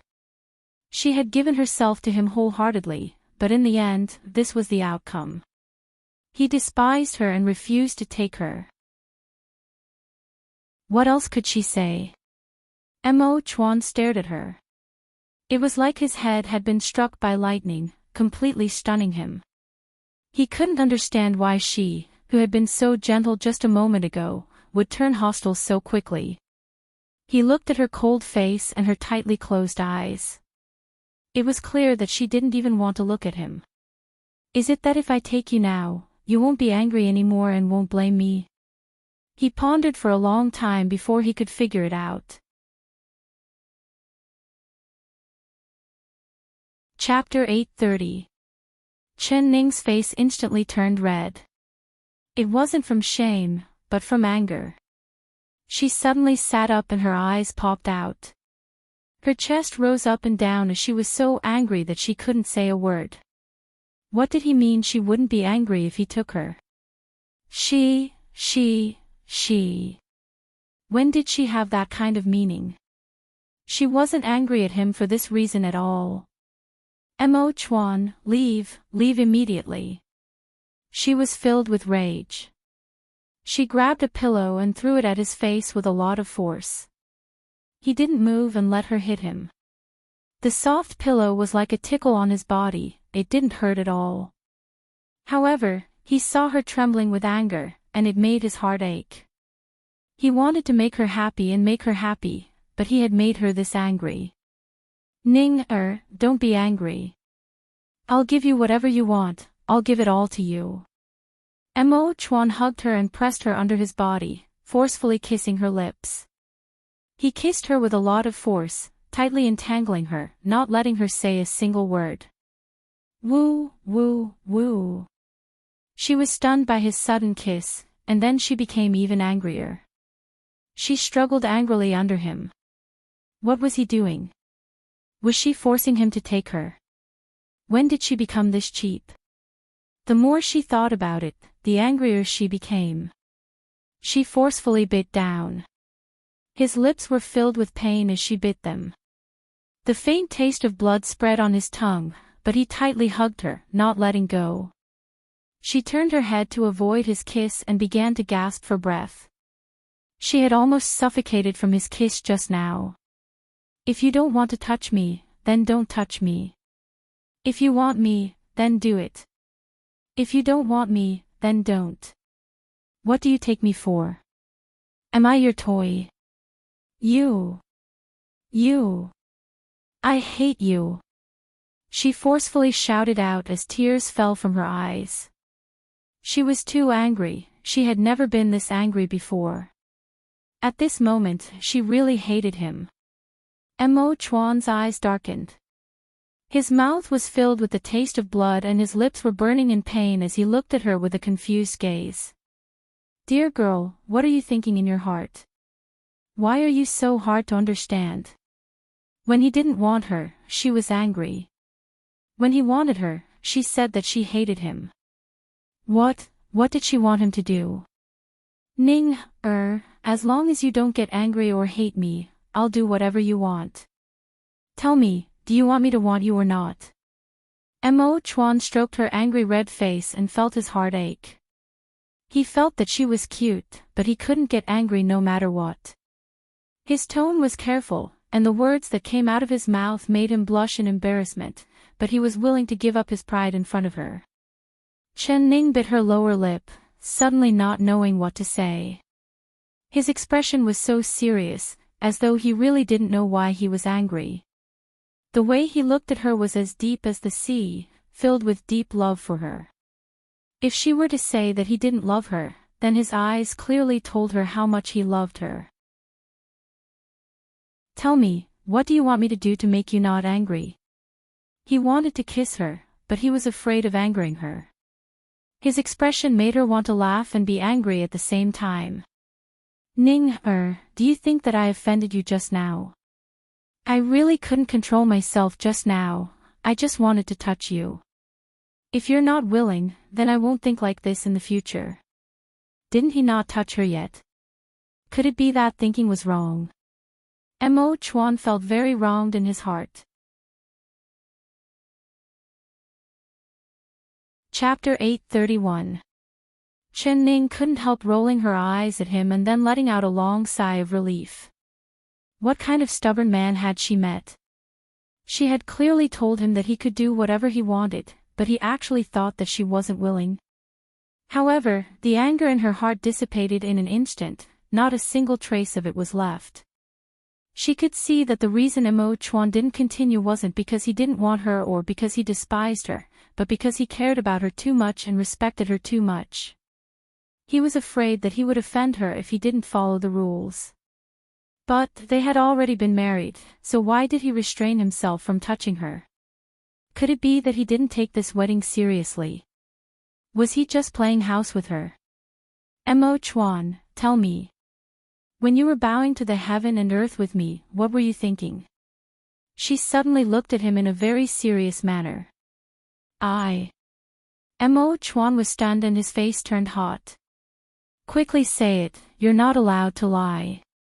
As long as you lie, I will see through it. He couldn't avoid it and could only answer, I was thinking at that time that it would be good if all of this was real. What do you mean it would be good if it was real?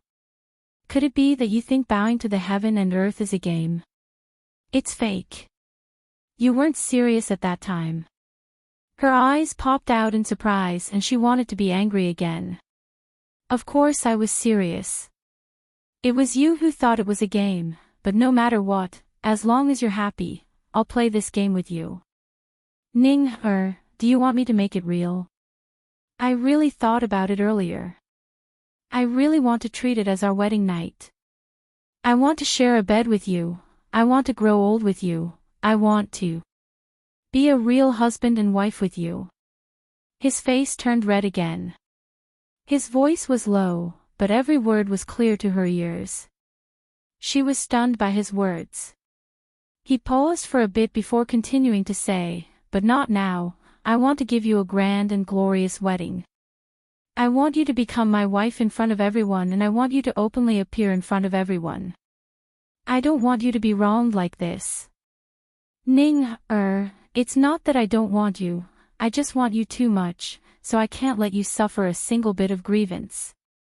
Do you still hate me and are you still angry at me? If you still won't forgive me, then I swear that before we truly consummate our marriage, I will not touch a single finger of yours. I can endure it. Mo Chuan looked at her with a serious expression. He was very serious, looking as serious as he could be. He never made promises easily.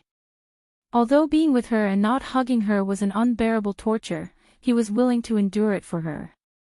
As Chen Ning listened, her heart was filled with emotions like a wave. Her eyes couldn't help becoming wet. This time, it wasn't because she was angered by him, but because she was touched from the bottom of her heart, making her want to cry. She blinked and said in a low voice, Mo Chuan, you really are a cute fool.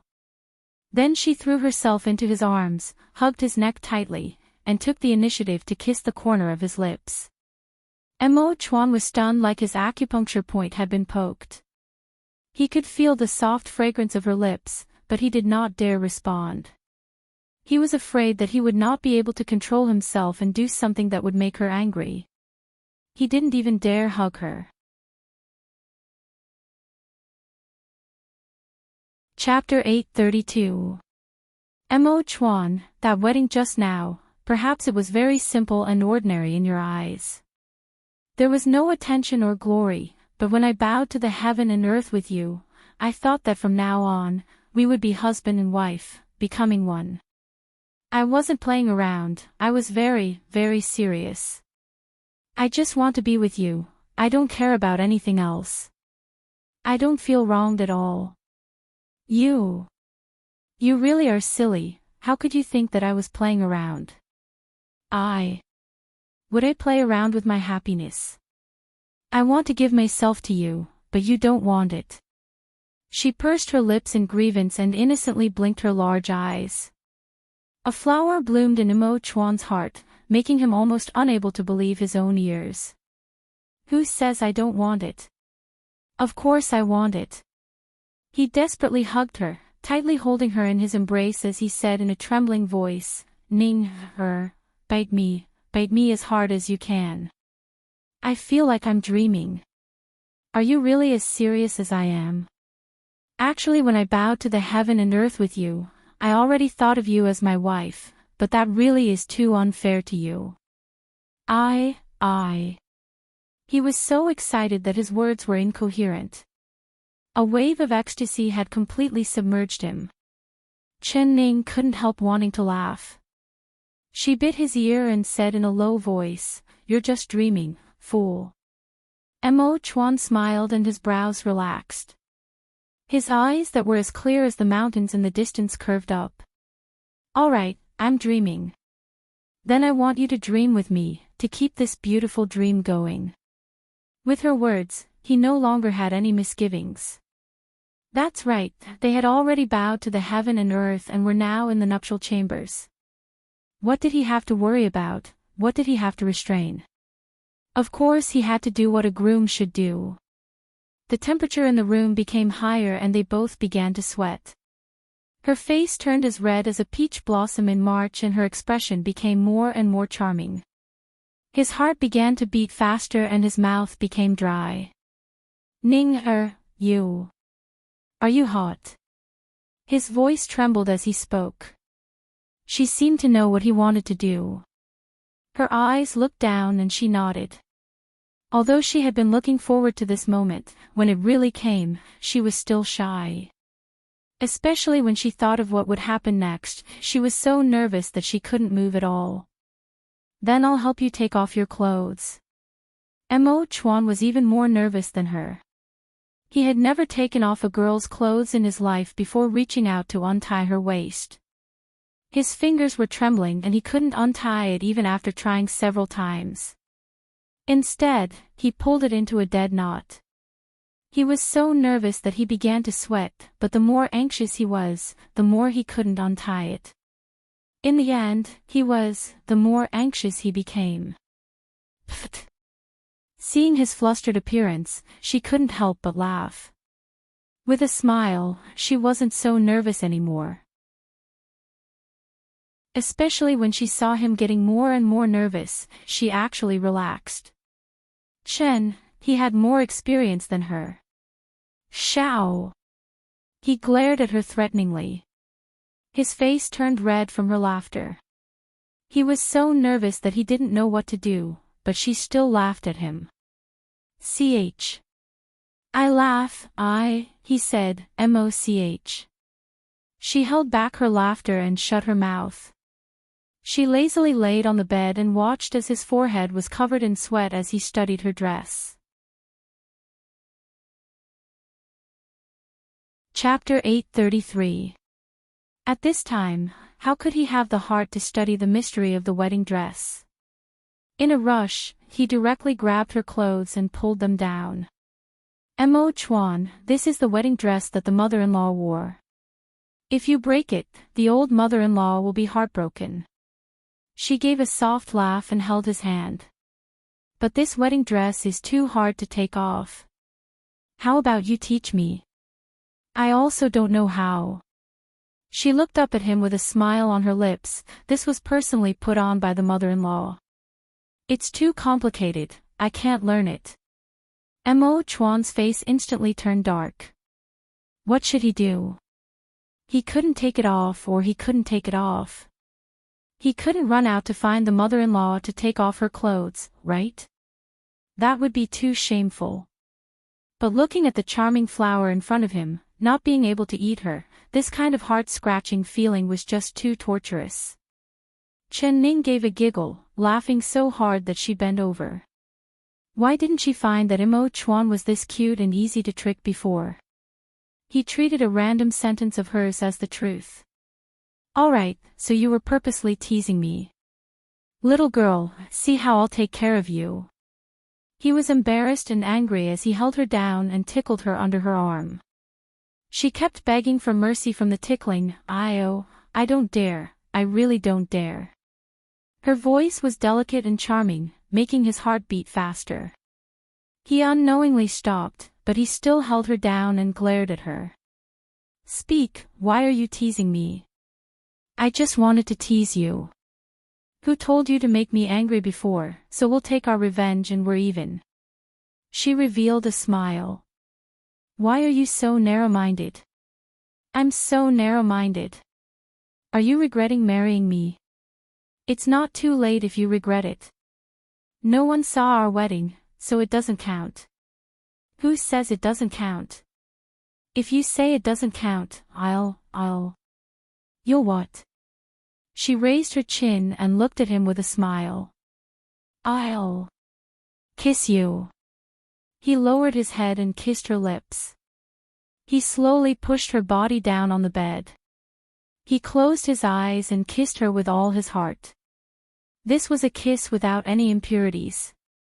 It was like he wanted to pass all of his passion to her through this kiss. He didn't tug on her dress again. The fiery impatience in his body had disappeared. Right now, he just wanted to kiss her. That was enough. Chen Ning's eyes became slightly moist again. She accepted his kiss and also responded to it. She could feel his sincerity and love. Even at this time, he respected her and restrained himself. He always followed her wishes and did not force her. In this world, she could not find a second man who would love her like this and treat her like this. He was the only one. However, this was their wedding night. How could they end it with just a kiss and a hug? She said she was going to give herself to him. While Mo Chuan was kissing her in ecstasy, her hands were quietly moving over her body, undoing the incomparably complicated wedding dress without anyone noticing. Although the wedding dress was very complicated, she had a photographic memory, so she only needed to see it once to learn it. The bright red wedding dress spread out under her body like a blooming begonia flower, bright and beautiful.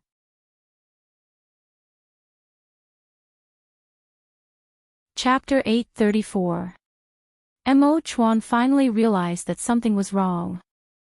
The flame in his body that had been extinguished with great difficulty had unknowingly started to gather energy again. He was a bit annoyed.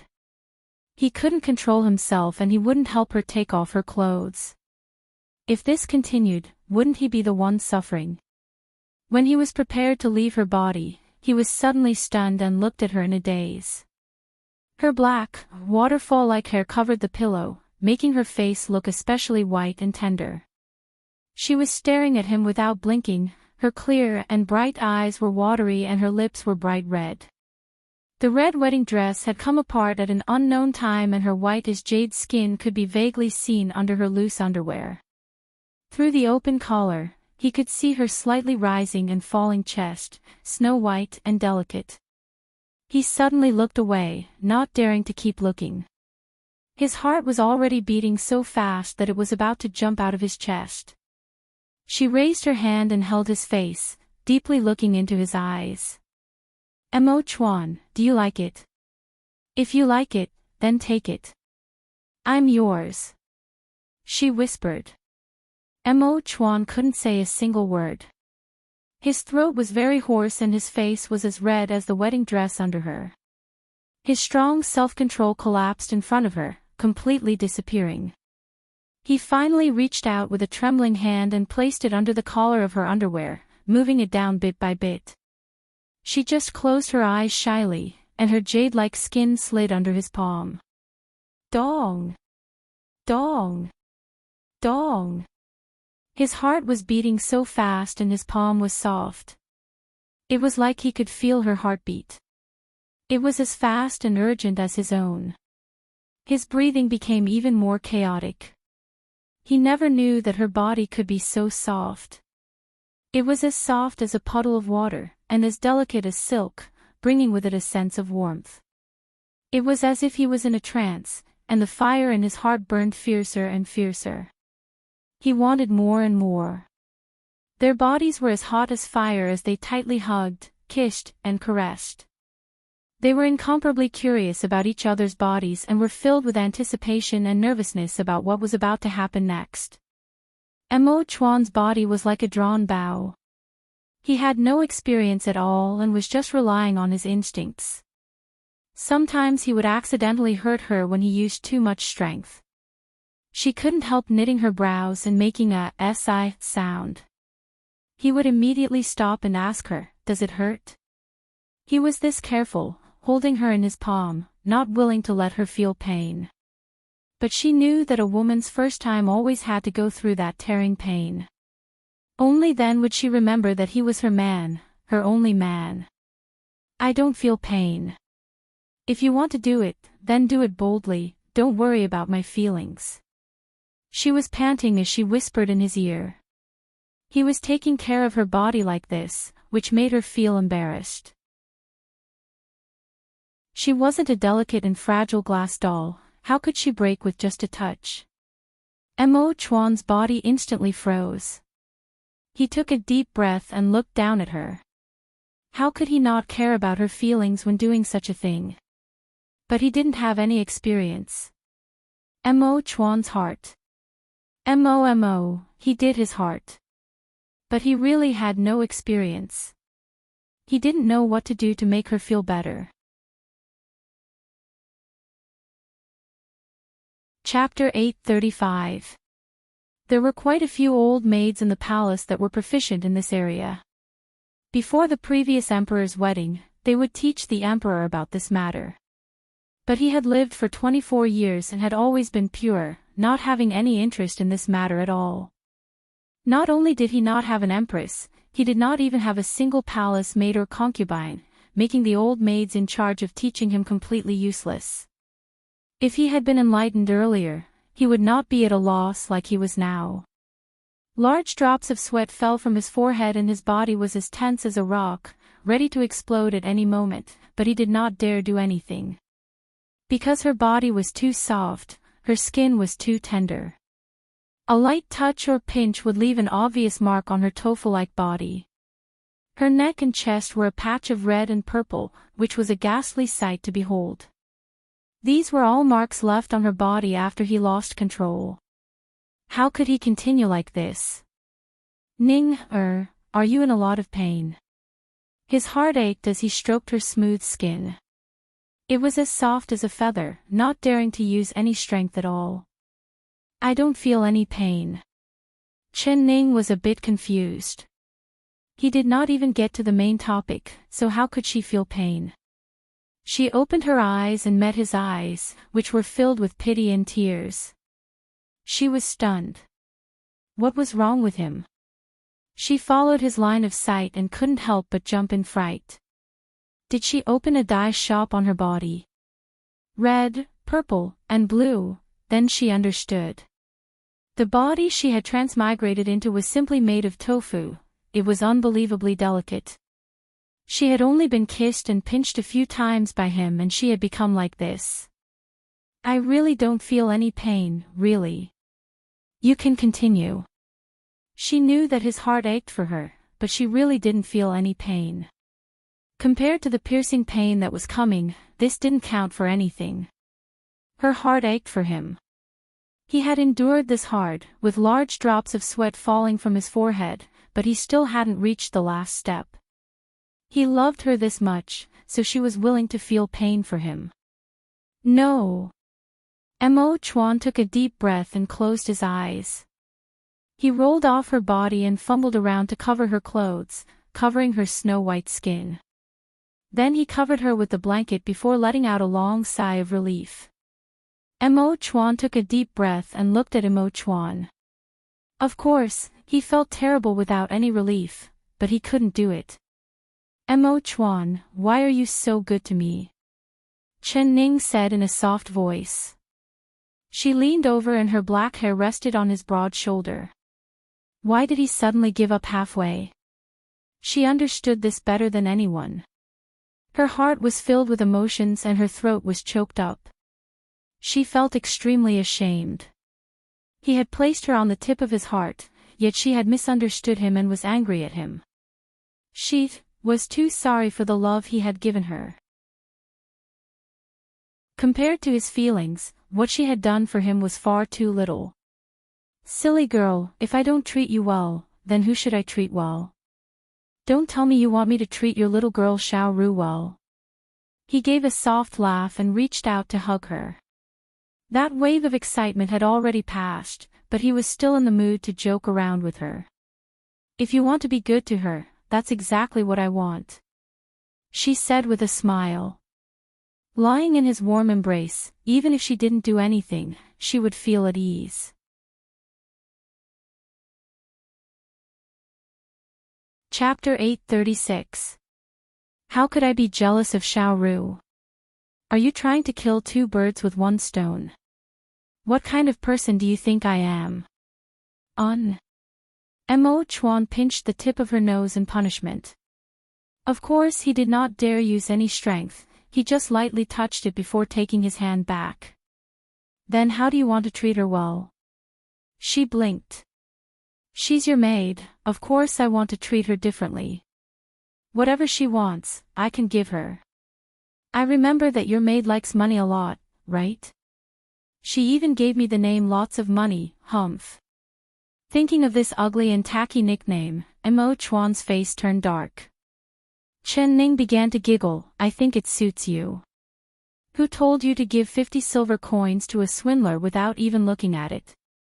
You're just a stupid person with a lot of money. Alright, you're making fun of this one. See how this one punishes you. He pretended to tickle her. She hugged his arm and said with a smile, Emperor's husband, please be lenient. Call me that last word. If it sounds good, this one will forgive you. Husband. She immediately changed her words and revealed a sweet smile. It made his heart itch, like it was being brushed by a little feather. Call me that again. Husband. Call me that again, my husband, my husband, my husband. She looked at him with a smile, calling him affectionately. Listening to her, his heart melted. He covered her mouth. Don't call me that again. If you keep calling me that, I won't be able to hold it in. His forehead began to sweat. Chen Ning couldn't help smiling. Why was he so cute? Mo Chuan gritted his teeth as he stared at her. She was a little witch that stirred up trouble. She provoked him, but she didn't put out the fire for him. He felt that if he continued to lie beside her, he would suffer for the rest of the night. So he got up and prepared to sit on a nearby bench for the rest of the night. Who would have thought that she would jump into his embrace? Her soft arms wrapped around his waist, making his body stiffen again. Ning, stop messing around. If you keep bothering me, I'll do very bad things to you. He threatened. She thought, I want you to do very bad things to me, but you won't do it. All right, do it. Don't say you don't dare. She deliberately provoked him. He really didn't dare. It wasn't because he was afraid, but because he was afraid of hurting her. I knew that you wouldn't dare. She said with a giggle. If you provoke me again, I really won't care. His face darkened. She stuck out her tongue and said with a smile, I'm just joking with you. Mo Chuan, in order to give me the antidote last time, you consumed a large amount of internal energy. Have you been taking Dr. Zhang's medicine? How is your internal energy recovering? When it came to business, Mo Chuan's expression became serious. He nodded. Ning, I wanted to talk to you about this matter. I left in a hurry last time and didn't have time to ask you. Other than Dr. Zhang, did you tell anyone else about this recipe? Chen Ning shook her head and said, No, I don't know if this method is real or fake, it was just recorded in an ancient book. I had no other choice at the time, so I could only try it out. Saying this, she smiled and winked at him. Mo Chuan knew that she was teasing him, but he didn't laugh. His expression was very serious. Chapter 837. Chen Ning's eyes turned and she revealed a look of understanding. You're saying that a man is innocent, but treasuring a jade ring is his crime? That's right. Mo Chuan gave her a smile of praise. She really was smart, understanding with just a hint. I will definitely keep this secret and definitely won't reveal it. You can be assured. She promised. Towards you, of course I'm assured. There are only a few people that know about this matter. You, me, Dr. Zhang, and Zhui Feng. Other than the four of us, there can't be a fifth person that knows. Then. You won't even tell Xiaoxi. Mo Chuan nodded. It's not that I don't trust Xiaoxi, but the fewer people that know about this the better. Xiaoxi is naturally loyal to me and would never betray me, but he is still young and can't resist some kind of temptation. For example, that girl of yours, Xiao Ru. He looked at her with a smile. She blurted out, Xiaoxi is a eunuch, how could Xiao Ru tempt him? That's hard to say. Are eunuchs not men? Eunuchs also have the feelings of men. This child Xiaoxi's life is very pitiful. He entered the palace when he was very young and was cleansed. I'm afraid he doesn't even know the difference between a man and a woman. Mo Chuan had a thoughtful look. He shook his head and stopped talking. Chen Ning was too embarrassed to ask, all right, I understand. I won't even tell Xiao Ru, can you be assured like this? Ning, you still haven't told me, why did Prince Namu let you go? According to what I know, he is infatuated with you and is determined to have you. What method did you use to escape? This question had been in his heart for a long time, but he never had a chance to ask her. She combed her hair and gave him a playful smile. I gave him a gift that he couldn't refuse. I asked him, did he want the gift or me? In the end, he chose that gift, so he let me go. She said with a smile. What gift was that? Even the East Qin crown prince couldn't refuse it. Mo Chuan was very curious. And this gift isn't worth a single coin to you, but to Naomu Kuo, it is a treasure that cannot be bought with money. She purposely kept him in suspense, making his heart itch. "You little girl, what kind of gift is it?" She smiled and finally said, "Actually, it's just some blueprints for building houses. I drew a few pages for him, teaching him how to build houses and sturdy bridges. Tell me, these blueprints are worthless to you, right?" Mo Chuan was even more doubtful. "It's the building drawings. What kind of treasure is this? Isn't it easy for him to build a house? Our West Chu has skilled craftsmen in this field. The houses they build are spectacular. As long as he says a word, he can take away a large group of craftsmen. How could he give up on you for a few blueprints? This is simply unbelievable." Chapter 838. She asked Mo Chuan. Mo Chuan tightly knit his brows and thought for a while before replying. It must be because their ancestors are used to migrating and living in tents. They are not used to living in built houses. As for bridges, is it because they lack craftsmen that are good at building bridges? Of course not. She shook her head. Then what is the reason? The reason is very simple. It is because the East Chin country's main land is grasslands and the soil is very loose, so it is very suitable for growing plants. However, this kind of soil cannot be used to build houses because under the vegetation, there is a layer of sand, so it is impossible to build a solid foundation. If the foundation is not stable, the houses built will quickly collapse. This is why the East Chin country has always lived in tents and the reason why there are no bridges across the entire country. It's not that they don't want to live in stable houses or that they lack craftsmen, it's that they can't do it at all. Chen Ning's reasoning was easy to understand and Mo Chuan understood it once he heard it, but what he did not understand was how she knew it so clearly. What layer of sand, what not being able to build houses without a stable foundation. Everything was clear and logical. Even a well-read emperor like him did not know as much as she did. Then the blueprint you gave him was how to solve the problem of the layer of sand, allowing them to build strong houses and strong bridges? He asked. That's right. I've read books related to East Chin and understood that their land has this kind of flaw. Their ancestors have lived in tents and it is very hard for them.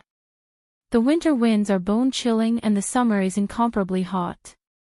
They want to be like our West Chu, having large and spacious houses to live in, but they can't do it. The houses they build will collapse in less than a month and it is very inconvenient without a bridge. So when Na Mu Kyo saw my blueprint, he treated it like a treasure because he is a man of great talent. Letting hundreds of thousands of East Chin citizens live in comfortable houses and building bridges across every river in East Chin, this has always been his wish. Compared to his wish, I am just a trivial girl. What do I count for? Mo Chuan, if you were Na Mu Kyo, what would you choose? Her voice was clear and her eyes were bright as she looked at him.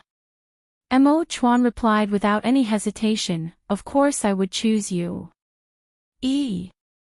His answer was out of Chen Ning's expectations. Mo Chuan hugged her and kissed her cheek.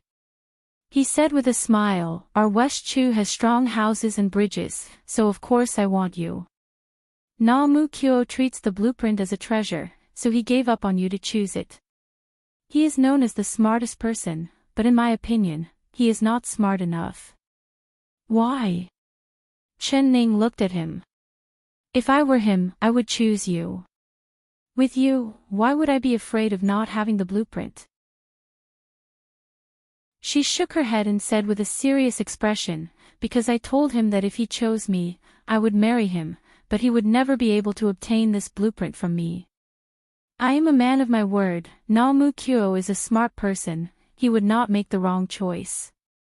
Mo Chuan took in a cold breath. If he chose you, would you really marry him? The muscles on his chin unknowingly tightened.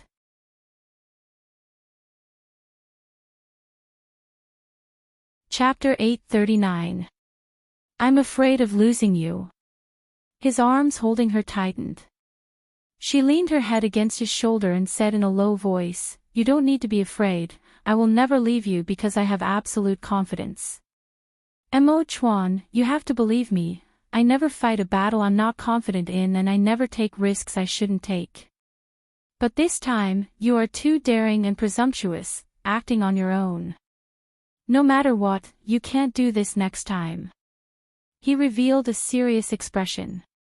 If he didn't suppress her, he didn't know how this girl would act out of control.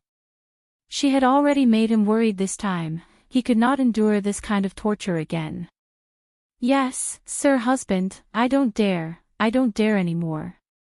She stuck out her tongue with a smile. As the two of them talked, her voice became lower and lower. Her starry eyes dimmed and her expression became tired. Finally she leaned against his chest and unknowingly fell asleep. She hadn't had a good rest these past few days and she could finally relax now. She had a sweet sleep, not even having a single dream. Mo Chuan looked at her blue eyes and his heart filled with pity. He gently placed her head against his chest, letting her sleep a bit more comfortably. Although he was just hugging her, his heart was already filled with peace and happiness. He said in his heart, no matter if others acknowledge last night's wedding or not, in my heart, she is already my wife. I won't allow anyone to separate us. The emperor was missing. What Mo Chuan didn't know was that he had left the capital city for 2 days and 2 nights, causing a large amount of panic in the palace. Empress Dowager Zhou was like an ant on a hot pan, unable to sit still in the peaceful life palace. The people she sent out to investigate all reported back that they couldn't find the emperor's whereabouts. Every time she heard someone report back, her face would sink a bit. She had not closed her eyes in the past 2 days and her eyes were completely red. Her expression was haggard, looking like she would collapse at any moment if a gust of wind blew past her. Seeing this, Su Jin was filled with worry. Empress Dowager, you should sleep for a bit. When you wake up, perhaps the emperor will return to the palace. Su Jin, do you think the emperor? Could he have left with that girl? Empress Dowager Zhou grabbed Su Jin's hand. Her fingers were cold and trembling and her eyes were empty.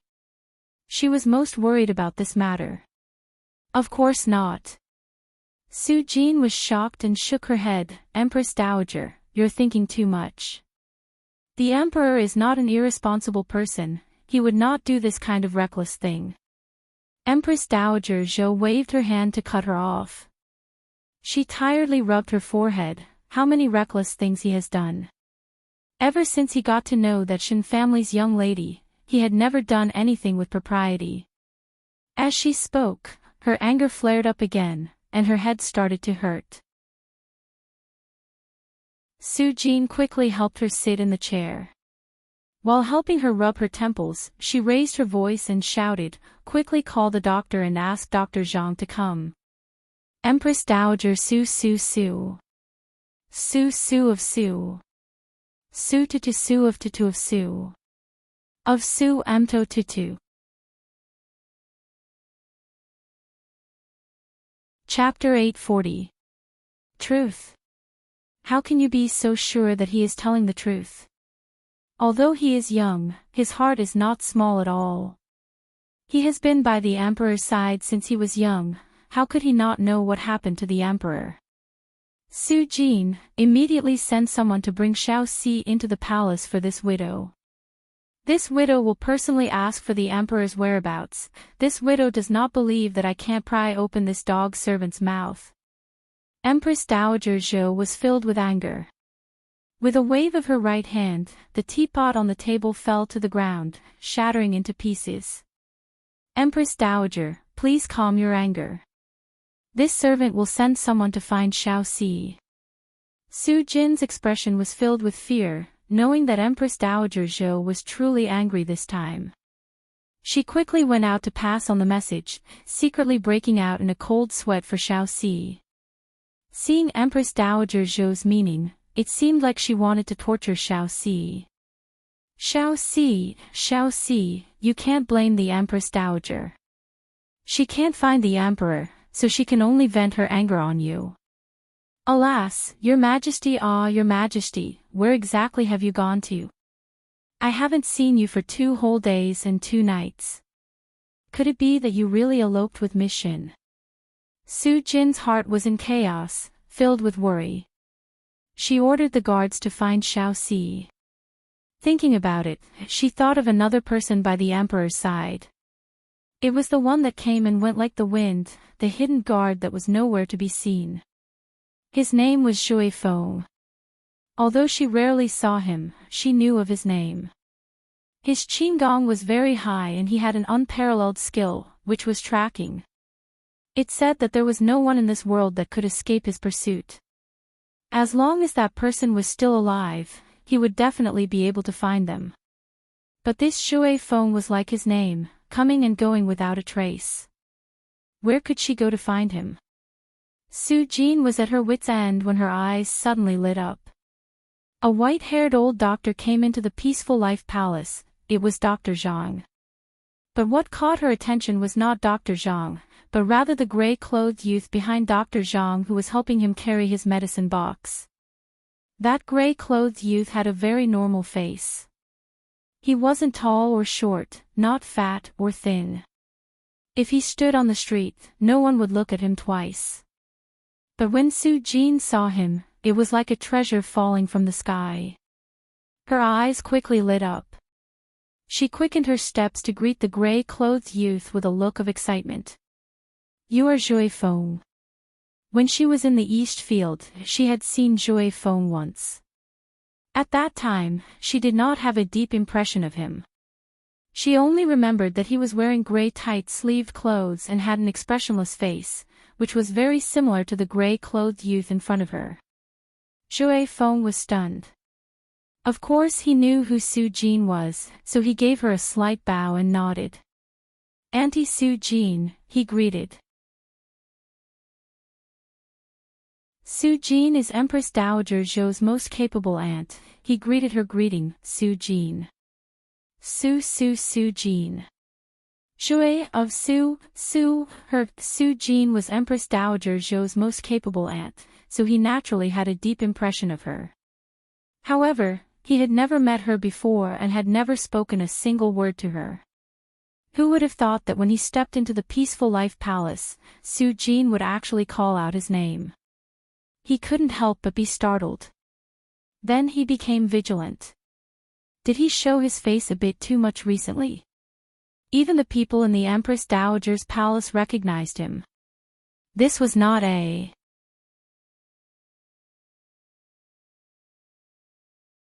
Chapter 841. Su Jin was filled with joy as she said, "It's good that you're here." "Where's the emperor?" Shui Feng was stunned. He looked at Su Jin, not understanding what she meant by this. He had been with Dr. Zhang for the past 2 days because the emperor had given Dr. Zhang a secret and important task, which was to make pills that could increase internal energy. How could he miss such a good thing?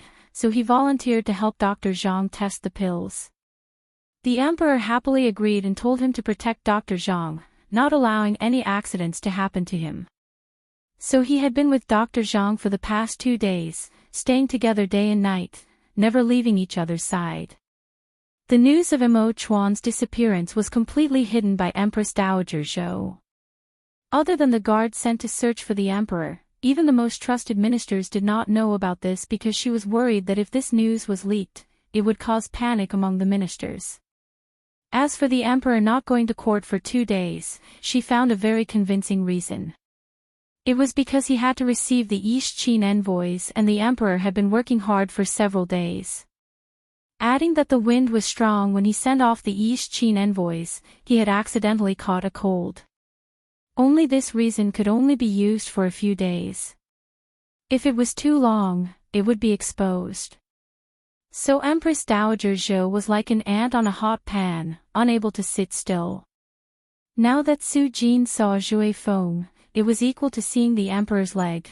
How could she not be happy? That's right, where's the emperor? Aren't you the emperor's most capable secret guard? You are responsible for the emperor's safety, not taking a single step away from the emperor. If you're here, where's the emperor? Su Jin saw that Shui Feng was not replying, so she quickly asked another question. Could it be the emperor is not in the palace? Shui Feng still did not react and scratched the back of his head. Su Jin saw Shui Feng's wooden appearance and was filled with anger and worry. She raised her brows and said, "If the emperor was in the palace, would I still need to ask you for him?" She could not understand. They were both people by the emperor's side, but Xiao Si was so smart, knowing everything with a nod. How could this Shui Feng be like a block of wood? Aunt Su Jin, this subordinate has been following the emperor's orders and has been helping Dr. Zhang do something for the past 2 days, so this subordinate has not been by the emperor's side.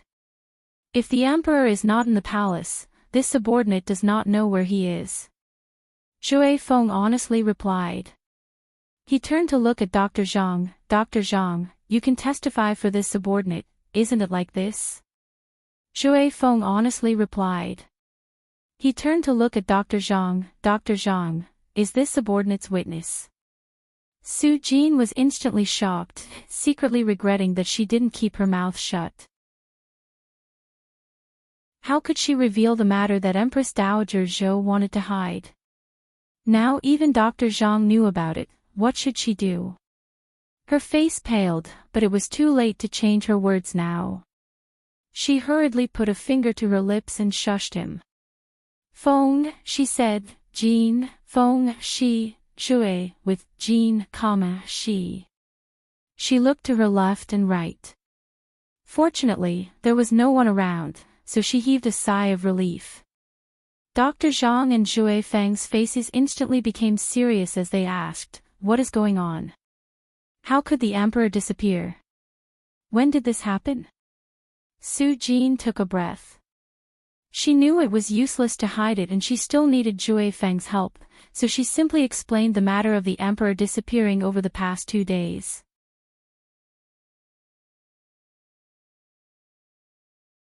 Chapter 842.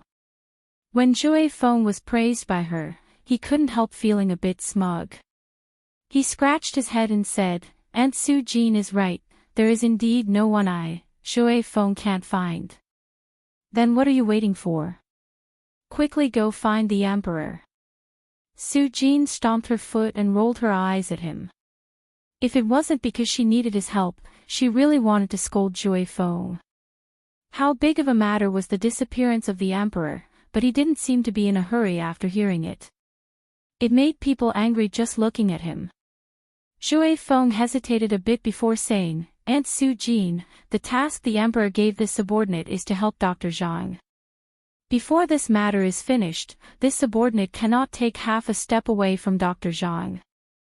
This subordinate does not dare disobey the emperor's orders." When Su Jin heard this, her nose almost went crooked from her anger. She was always dignified and polite, but she couldn't help pointing at Shui Feng's head at this time. "Is your head made of wood? You're not going to find the emperor even if he's gone. Is there anything more important than the emperor's safety in this world?" She was so angry that her face changed color. "Aunt Su Jin, don't be angry. It's not that this subordinate doesn't want to find him, but rather this subordinate can't find him. Moreover, the emperor has such good martial arts, nothing will happen to him. He might just be in a bad mood, so he went out to relax. When the emperor's mood calms down, he will naturally come back." Shui Feng secretly looked at Su Jin's face. He thought that this old aunt looked gentle normally, but who would have thought that she would be this terrifying when she was angry? If it wasn't for the fact that his skull was hard, he would have been turned into a sieve by her. What he said was the truth. After following the emperor for so long, he could clearly see what happened to the emperor these past few days. Although he didn't understand why the usually pure emperor would change into a different person, constantly thinking about a girl and tossing and turning for a girl, he knew that this girl was married to the East Qin crown prince as the crown prince's princess. When she went to East Qin, she also took the emperor's heart with her. The emperor must be recuperating in a place where no one could find him. Of course he could find the emperor if he wanted to and it wouldn't take any effort, but did he dare? He didn't dare. Finding the emperor at this time was the same as touching a tiger's, but he wasn't stupid. You brat really are bold. Do you only listen to the emperor's orders and treat the Empress Dowager's words as wind? Su Jin was finally angry. Actually, she knew in her heart that what Shui Feng said was the truth. The emperor must be hiding somewhere to grieve because he had this habit since he was young. When he was injured or wronged, he would never complain to anyone, not even Empress Dowager Zhou. He would always stay in a place where no one could find him, just like a lonely wolf. Every time Empress Zhou thought of this, she couldn't help but sigh. Empress Dowager Su Jin's heart and Empress Zhou's heart. But knowing was knowing, and she could not let people go to the emperor. She knew that the emperor was extremely heartbroken this time, and if he were to be impulsive and elope with that young lady of the Shen family, it would be a disaster. Su Jin. He and Shou Feng Su Jin Teet.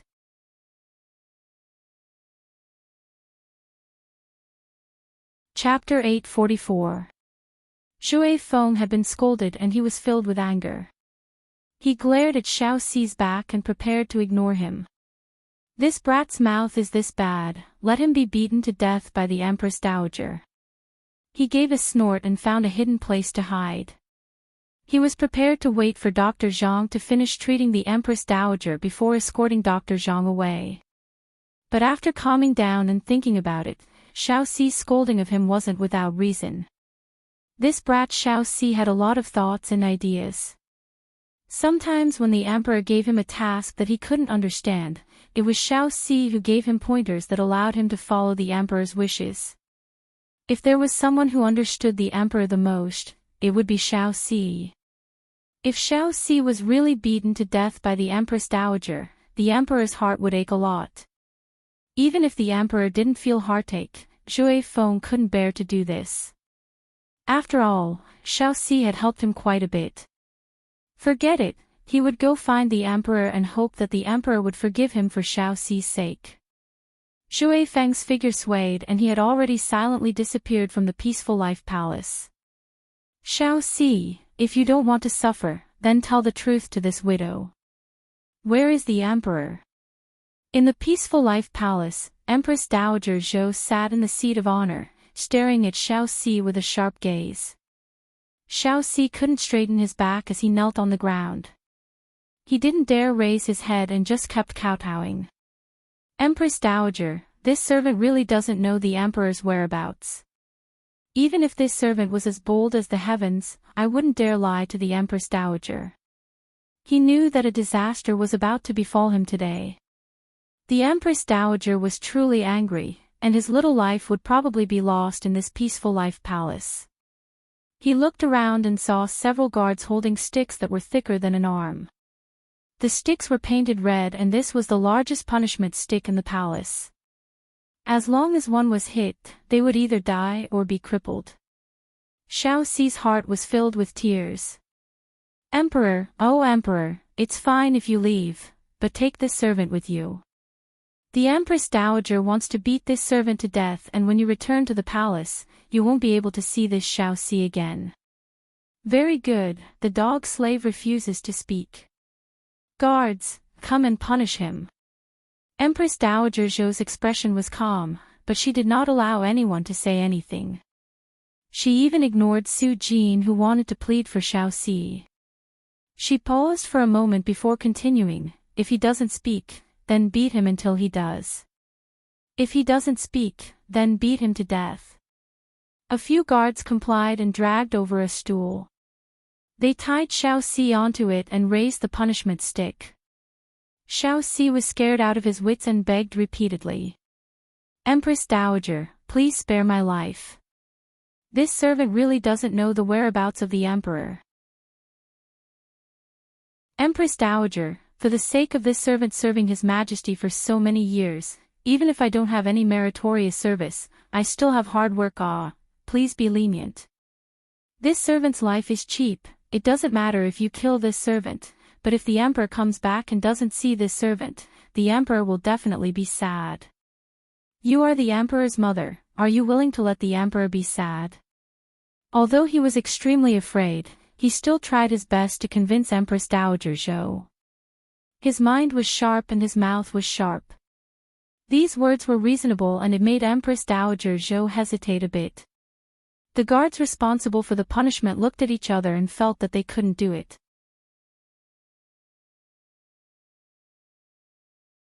Chapter 845. Although they were acting on the Empress Dowager's orders, if they really killed Xiao Si and the Emperor found out when he returned, the Empress Dowager was his mother and he wouldn't do anything to her, but they wouldn't be able to escape. If the Emperor was angered, having their heads removed from their necks would be a light punishment, but they were afraid that their families would be implicated as well. The guards raised their sticks, but they didn't dare hit them. When Empress Dowager Zhou saw this, she was filled with rage as she forcefully slapped the table. Dog servant, your mouth is so crafty. The good emperor has been ruined by a servant like you. If it wasn't for you, the emperor wouldn't be like this today.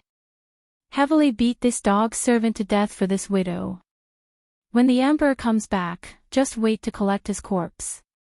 This kind of useless servant, he can't do anything in this world. He will only drag the emperor down.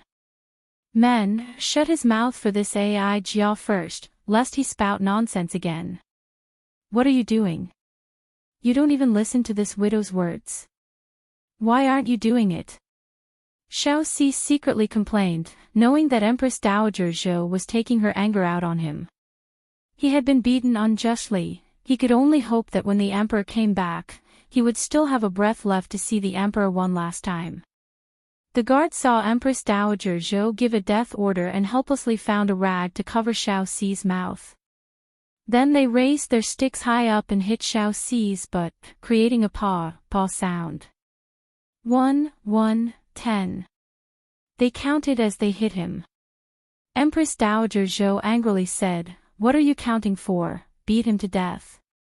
Su Jin wanted to advise her, but she didn't dare advise her.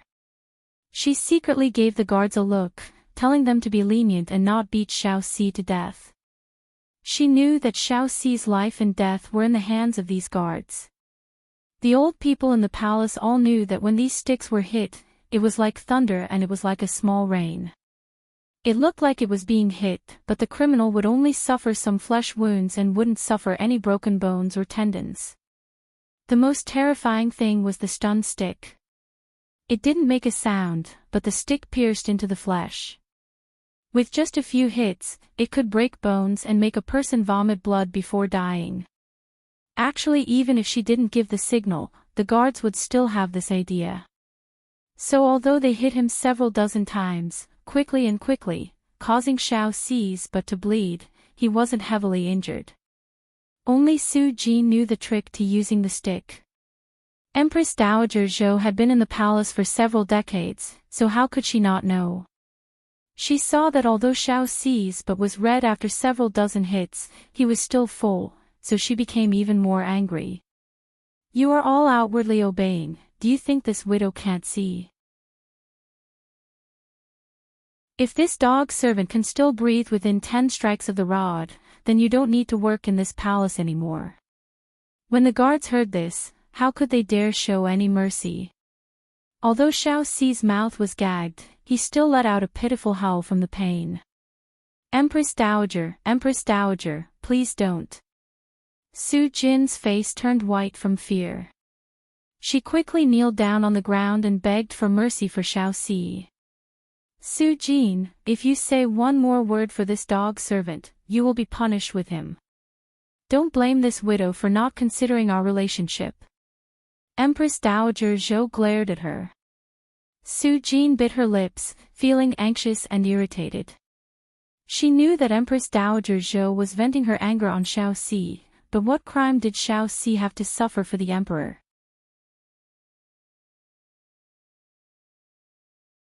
Chapter 846. The guards raised their sticks again. Su Jin had already closed her eyes, she couldn't bear to watch. Xiao Si knew that he couldn't escape this disaster. Although his mouth was gagged, he still began to cry. Empress Dowager Zhou ignored him. Since she couldn't find the emperor, she just wanted to beat all these dog servants to death. Beat! She slapped the table again. The emperor has arrived.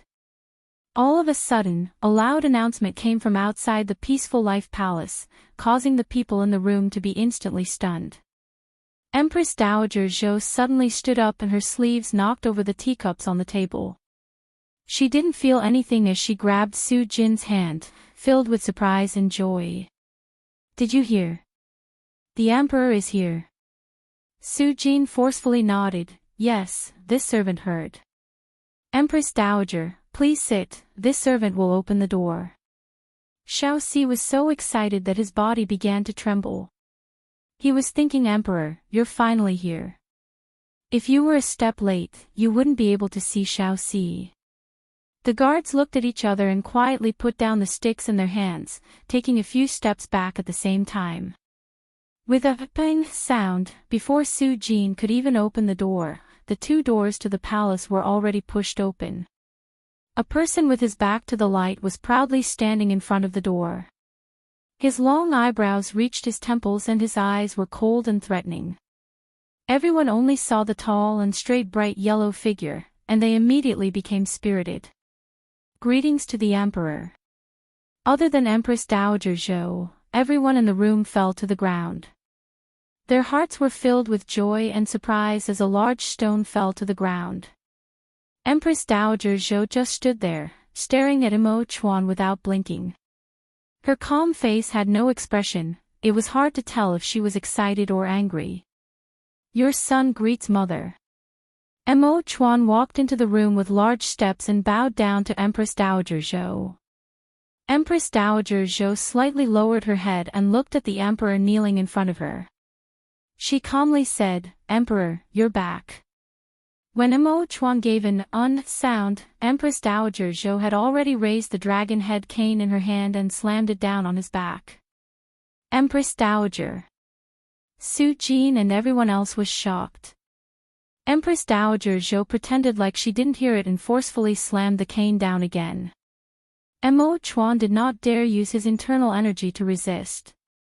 These two hits from the cane only caused 2 red marks to appear on his back and it was very painful, but this pain was nothing to him at all. Emperor, this widow gave you 2 crutches today, do you feel wronged? Empress Dowager Zhou said in a deep voice. Imo Chuan respectfully replied, Mother's beating was not unjust, it was your son's fault. Your son has come to ask for mother's forgiveness. You still know that you did something wrong. You have let down this widow's teachings. Empress Dowager Zhou forcefully slammed her cane on the ground. Your son knows his mistake, please don't be angry, mother. You know your mistake. Tell this widow, where did you go wrong? Empress Dowager Zhou stared at him and said. Your son shouldn't have left without saying goodbye and shouldn't have missed morning court for 2 days. Your son is the ruler of a country, but I have neglected politics. Your son has let down the people and let down mother. Imo Chuan replied. When Empress Dowager Zhou heard this, the anger in her heart finally dissipated a bit. Since you know you're wrong, get up. Imo Chuan stood up and suddenly knit his brows, making a Z sound. Empress Dowager Zhou couldn't help rolling her eyes at him. You think this widow hit me too hard? If you dare do it again, this widow will hit you even harder. Although she said this, she still asked Dr. Zhang, do you have any ointment to treat injuries?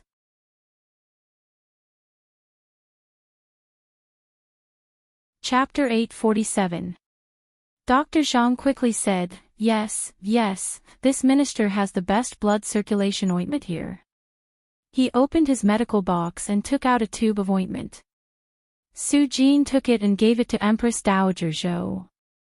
Empress Dowager Zhou did not take it and looked back at her as she said, when did this widow have to personally do this kind of thing? Her meaning was for Su Jin to help Imo Chuan apply the ointment. Su Jin secretly laughed in her heart. The Empress Dowager still had this temper after all these years, wanting face to suffer.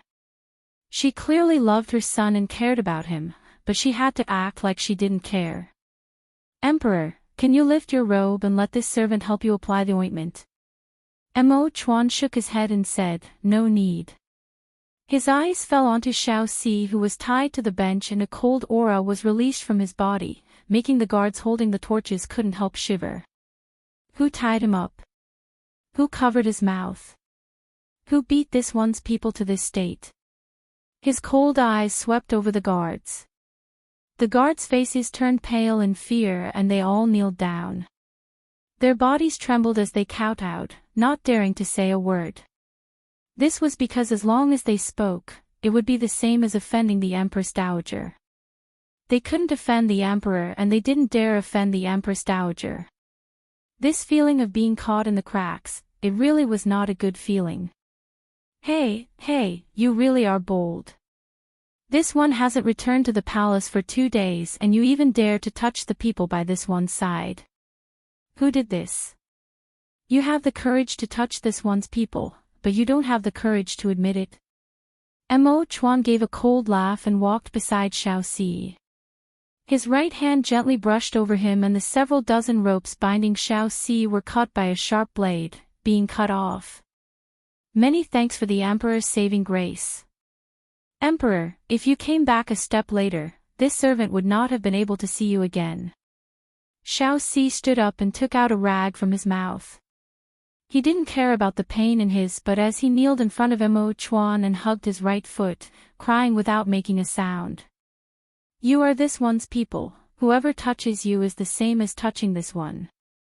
You dog guards, you actually dare to make a move against this one's people, do you know your crimes? Mo Chuan's cold eyes swept over the guards and their faces turned pale as they kept kowtowing. Emperor, spare us, Emperor, spare us. How could Empress Dowager Zhou not see that the Emperor wanted to punish them? She slammed her dragon-headed walking stick on the ground and coldly said, Emperor, they are all guards in Aijia's palace. It was Aijia who ordered them to tie up Xiao Si and make them do this. If you want to find someone to blame, then find Aijia. When the guards heard this, they all looked at Empress Dowager Zhou with gratitude, thinking that the Empress Dowager was truly a living bodhisattva. With the Empress Dowager's words, their lives were saved. Empress Dowager Zhou. I don't know what crime Xiao Si committed, for Imperial Mother to beat him to death. Mo Chuan, Mo said, Dowd, Chuan Mo, is. Mo,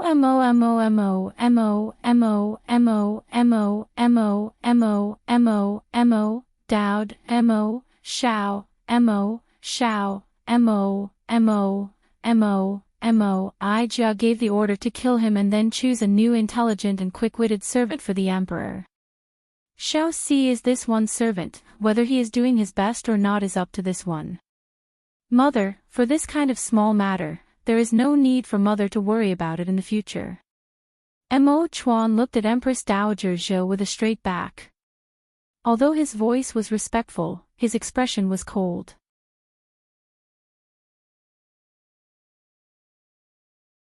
Chapter 848. Xiao Si was filled with gratitude. He thought that following this kind of master, even if he had to die for him, he would be willing. Empress Dowager Zhou never thought that Mo Chuan would attack her like this for a servant. Her chest filled with anger and she couldn't help coughing, causing her old face to turn red. Empress Dowager, have some tea to moisten your throat. Su Jin quickly handed over a cup of hot tea while secretly looking at the Emperor. She hoped that the Emperor would say less and give Empress Dowager Zhou a way out. She saw this pair of mother and son begin to quarrel with each other and she knew it was not good. The Empress Dowager was like this, and the Emperor was also like this. If the two of them really fell out because of Xiao Si, wouldn't they, the servants, be the ones to suffer? This widow won't drink. Empress Dowager Zhou was filled with anger, so she raised her hand and knocked over the teacup.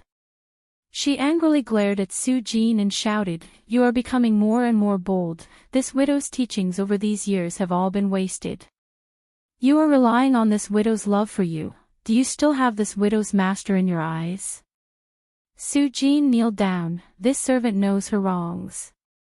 She was thinking that she was taking the blame for the emperor again. She would rather the Empress Dowager scold her and take out her anger on her than argue with the emperor. Empress Dowager Zhou shouted, "Know your wrongs. This widow sees that you know your wrongs and won't repent. Kneel down for this widow. When you know your wrongs, then you can stand up." "Yes, Empress Dowager," Su Jin respectfully replied. Mo Chuan thought that as soon as he made an example, his mother had immediately returned the favor. Truly worthy of being his mother, the older the ginger, the spicier the tiger. Of course he understood the meaning behind Su Jin's eyes. She didn't want him and his mother to fight too much, but seeing his most trusted aide almost killed by his mother, how could he not be angry? But when he looked up, he saw that Empress Dowager Zhou's eyes were completely red and her expression was haggard. There seemed to be 2 more fine wrinkles on her brows and there was a bit more white hair on her temples. His heart suddenly felt sour. He wanted to give up everything in the palace and just live the life of a normal person, especially when he was with his beloved girl. He felt that time was short, like in the blink of an eye, a day and a night had quickly passed. But Empress Dowager Zhou couldn't hear any news of him in the palace, so she must be very worried. He only cared about his own happiness and ignored his mother's worries. This was wrong. Thinking of this, his anger towards Empress Dowager Zhou disappeared. He took a step forward and grabbed Empress Dowager Zhou's hand. Mother's eyes, of Empress Dowager Zhou, Chen, and Empress Dowager Zhou's. Am of helped to be, your of with me, of you, of your of Dowager to rest. But she had a strong personality and didn't like to show her emotions. She just looked at Mo Chuan and gave a slight nod. Hand in hand, the mother and son walked into the inner room. See this, the heart, they, Dowager Chen and his saw them all let. What they were most worried about was that when the immortals fought, the mortals would suffer. Now that they saw the Emperor and the Empress Dowager getting along well, they were all happy for them.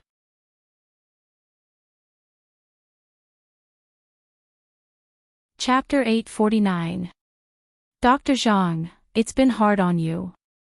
The Empress Dowager is fine now, so you can go back and rest. This servant will have Xiao Si help you carry the medicine box.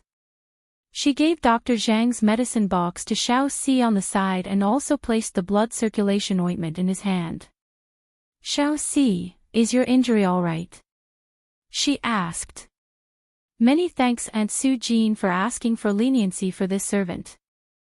And, if it wasn't for you, Xiao Si would have been beaten to death by the Empress Dowager. This servant will never forget your kindness. Xiao Si kneeled on the ground and kowtowed to Su Jin 3 times. Shoo, leave your coaxing skills for the emperor to hear. You little brat, your tongue is too smooth, no wonder the Empress Dowager is angry. Little 4, you have to be more honest in the future. Sometimes having too many thoughts isn't a good thing for you, do you understand? She sincerely said. Yes. Xiao Si will listen to Aunt's teachings. Xiao Si stood up and revealed a smile to Su Jin. It is still Aunt who treats this servant the best. Su Jin rolled her eyes at him. I don't know where that brat Joy Feng went. Help Dr. Zhang carry the medicine box and send this old man back. You can also have him take a look at the injury on your butt. Aunt, you're truly thoughtful. Xiao Si spat out his tongue and his heart was filled with gratitude for Su Jin's good intentions. He had only been injured on the surface several dozen times before, but the last one was very fierce. That one hit had caused his butt to blossom and the pain had reached his bones, making it hard for him to even walk. Xiao Si, come with this old man. Dr. Zhang saw that there was nothing for him to do here, so he wanted to return to the palace as soon as possible. He still hadn't finished the task the emperor gave him. Xiao Si followed behind Dr. Zhang, limping away. Su Jin ordered several guards to move the torture tools out of the room, and she also quietly left, closing the door. Her heart was thinking that the Empress Dowager and the Emperor mother and son had many things to say, so it was best if she didn't hear them. In the bedroom, Empress Dowager Zhou was quietly lying on the bed with a blanket covering her. Mo Chuan was sitting in front of the bed, gently massaging her legs. There was an incense burning in the censer in the room, emitting a faint and sweet smell that could calm one's heart. The mother and son did not say a word. Empress Dowager Zhou had her eyes closed like she was asleep, but Mo Chuan knew that she was not asleep. She still had things she wanted to say to him. He was not in a rush to speak and just silently waited. As he expected, after a while, Zhou Tairan closed her eyes and slowly spoke. Chuan, mother sent people to teach Xiaoxi a lesson and almost took his life. Are you blaming mother? There was only the mother and son here, so she didn't wrong. Empress Chuan, Empress Chuan, Mo, Chen, there was only the mother and son. Mo, Dowager, and was. And Chuan, Emo, Chen, I have. Mo Chuan's eyes lit up and revealed an intimate look. He rarely heard Empress Dowager Zhou speak to him with this kind of affection. Mo, King, Mo, him. He. Xiao, Mo. Xiao, you're tuning in to the LoveLore Library YouTube channel. We're so grateful for your support, and don't forget to subscribe to join us on this incredible journey through captivating stories. Your generosity through donations truly makes a world of difference, as it's the primary source of revenue that allows me to expand and enhance this channel for you. Thank you from the bottom of my heart for being a part of this adventure.